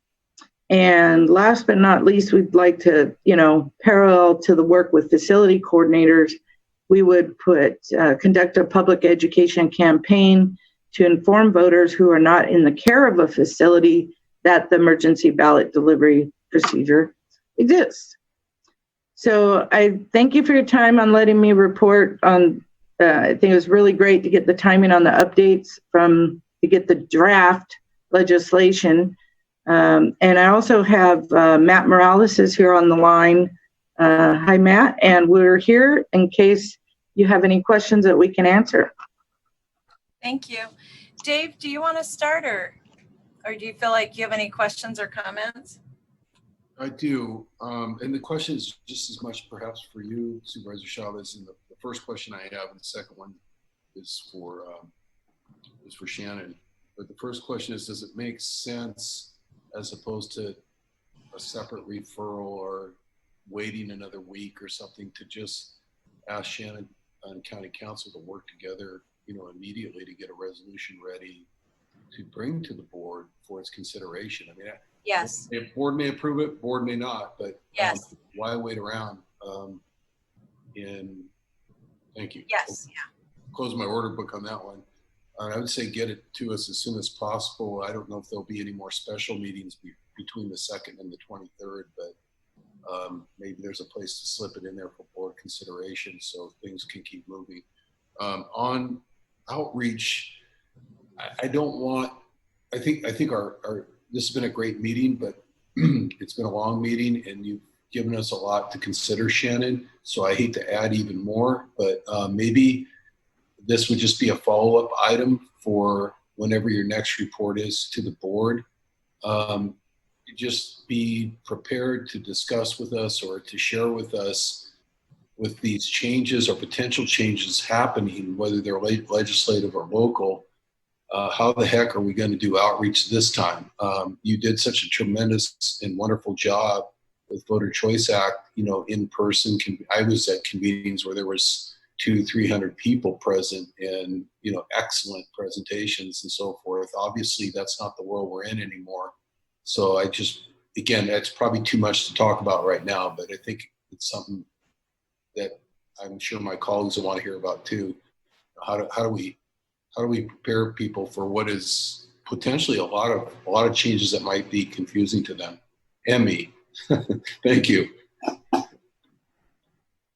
So I think that I agree with both, and here's just a list of issues. One is that I would really like to make sure there's that we set some milestones for the emergency ballot delivery. And I know that some of this is concurrent to the laws being written, and this is probably the most topsy-turvy we're ever going to be, I hope, in our adult lives relative to the legislature. So I know what I'm asking is a little topsy-turvy, and I'm okay with you guys helping us figure out how to get this information back. I'd also like us to start listing the in-person voting places, even if they're tentative, the budget and strategy for outreach and media, the health and safety measures that I know you were already thinking really carefully about, and just to get a handle on where those are, and then the strategies to engage voters with limited English proficiency and disabilities, and that I'd like to make sure that we can do this so that we can get feedback from our partners. And Shannon, I know you and Matt have been working really hard with lots of folks on communication, because we have this whole new way of doing of voting, and we have a whole bunch of people that weren't paying attention to the primary that we're going to have to do education with. And so just better understanding how that's going to happen, and then just for staff, for council, we'd be interested in getting guidance on how we can use the HAVA funding for, if possible, for election expenses related to COVID. And that's a long series. We can send that to you in writing, and also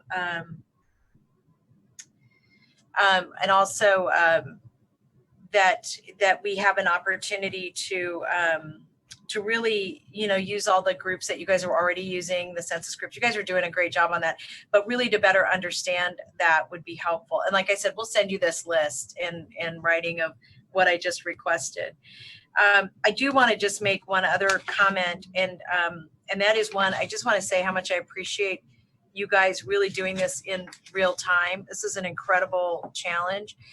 One of the things that we're going to be doing is 2 days of hearings with businesses about how they're going to open up safely, what strategies do they have.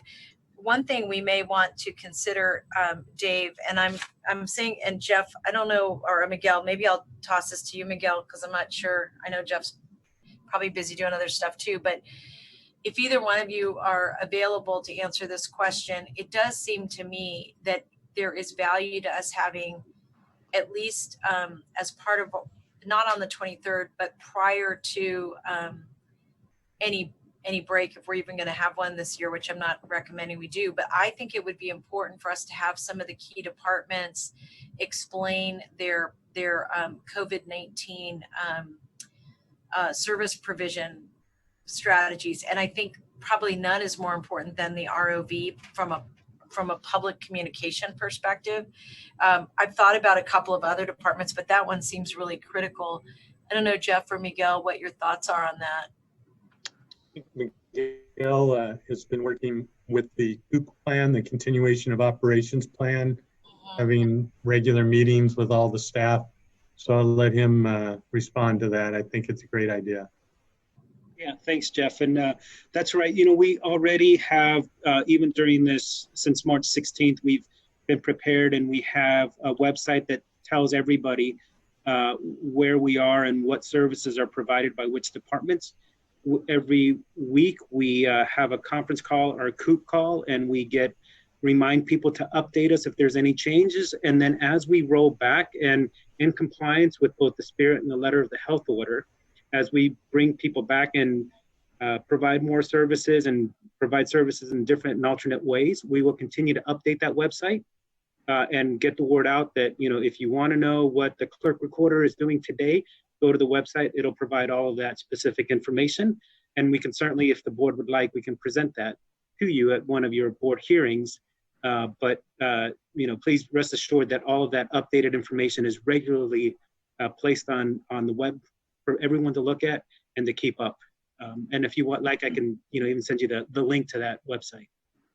Yeah, that would be great. And maybe what we can do is, Dave, consider whether or not we want to use part of our FGOC meeting just to highlight a couple of the really important ones. We can notify the public that that's an opportunity for them to weigh in, and it might, Shannon, save an extra step for you of doing, you know, ongoing kind of, I mean, you're going to continue to do outreach, but it may be a way for us to get advocates to listen in, give us feedback in real time. But I'll work with Dave on scheduling that. And then Miguel, one thing I would say, ROV is really critical, I think, because there's just a lot of trust issues, and we have a brand new program, and we have COVID-19. I mean, like, and we have new legislation happening as we're sitting here right now. But there may be one or two other departments we just want to, that we think are public facing, that we want to make sure we can have a public conversation, and maybe we add them to the ROV. I think the other one that I was most concerned about was our environmental services department, in part because part of opening up the economy again is really going to require them to be the most flexible and the most creative about, you know, how they go out and help restaurants open up and get everybody's cash registers checked, all the things they normally do. But those were the, ROV was first in my mind, environmental services was second. There may be one or two others that benefit the staff to have us ask for the presentations. So Dave, if you're okay with that, Shannon, we can work with you on your ready, set, go time on that and figure out a way to have that conversation. And then, like I said, invite all of our advocates to weigh in and participate. What do you all think? Sounds good. Shannon and Matt? Yeah, I think that sounds great. And, you know, we internally are looking at ways of handling voters, you know, at the vote centers, and there's statewide group that will be in on discussing this statewide. So the only thing is just wondering, you know, we'll see when the certain dates and when we figure that out. But we definitely are in the process. That's probably all I'll say, but it sounds good. And I'll have Kathy in my office connect with you and Matt to better understand that timing issue. I think that's a really good point. And especially because the legislation is happening, who knows when that's all baked too. All right, so with that, I made some recommendations. I'll make a motion with the recommendations that I had and that Supervisor Cortese had. And Dave, may I get a second? Yes, second. And a roll call vote on that? Vice Chairperson Cortese? Aye. And Chairperson Chavez? Aye. So we are now adjourned. To our next meeting will be Thursday, June 25th at 9:30. Thanks.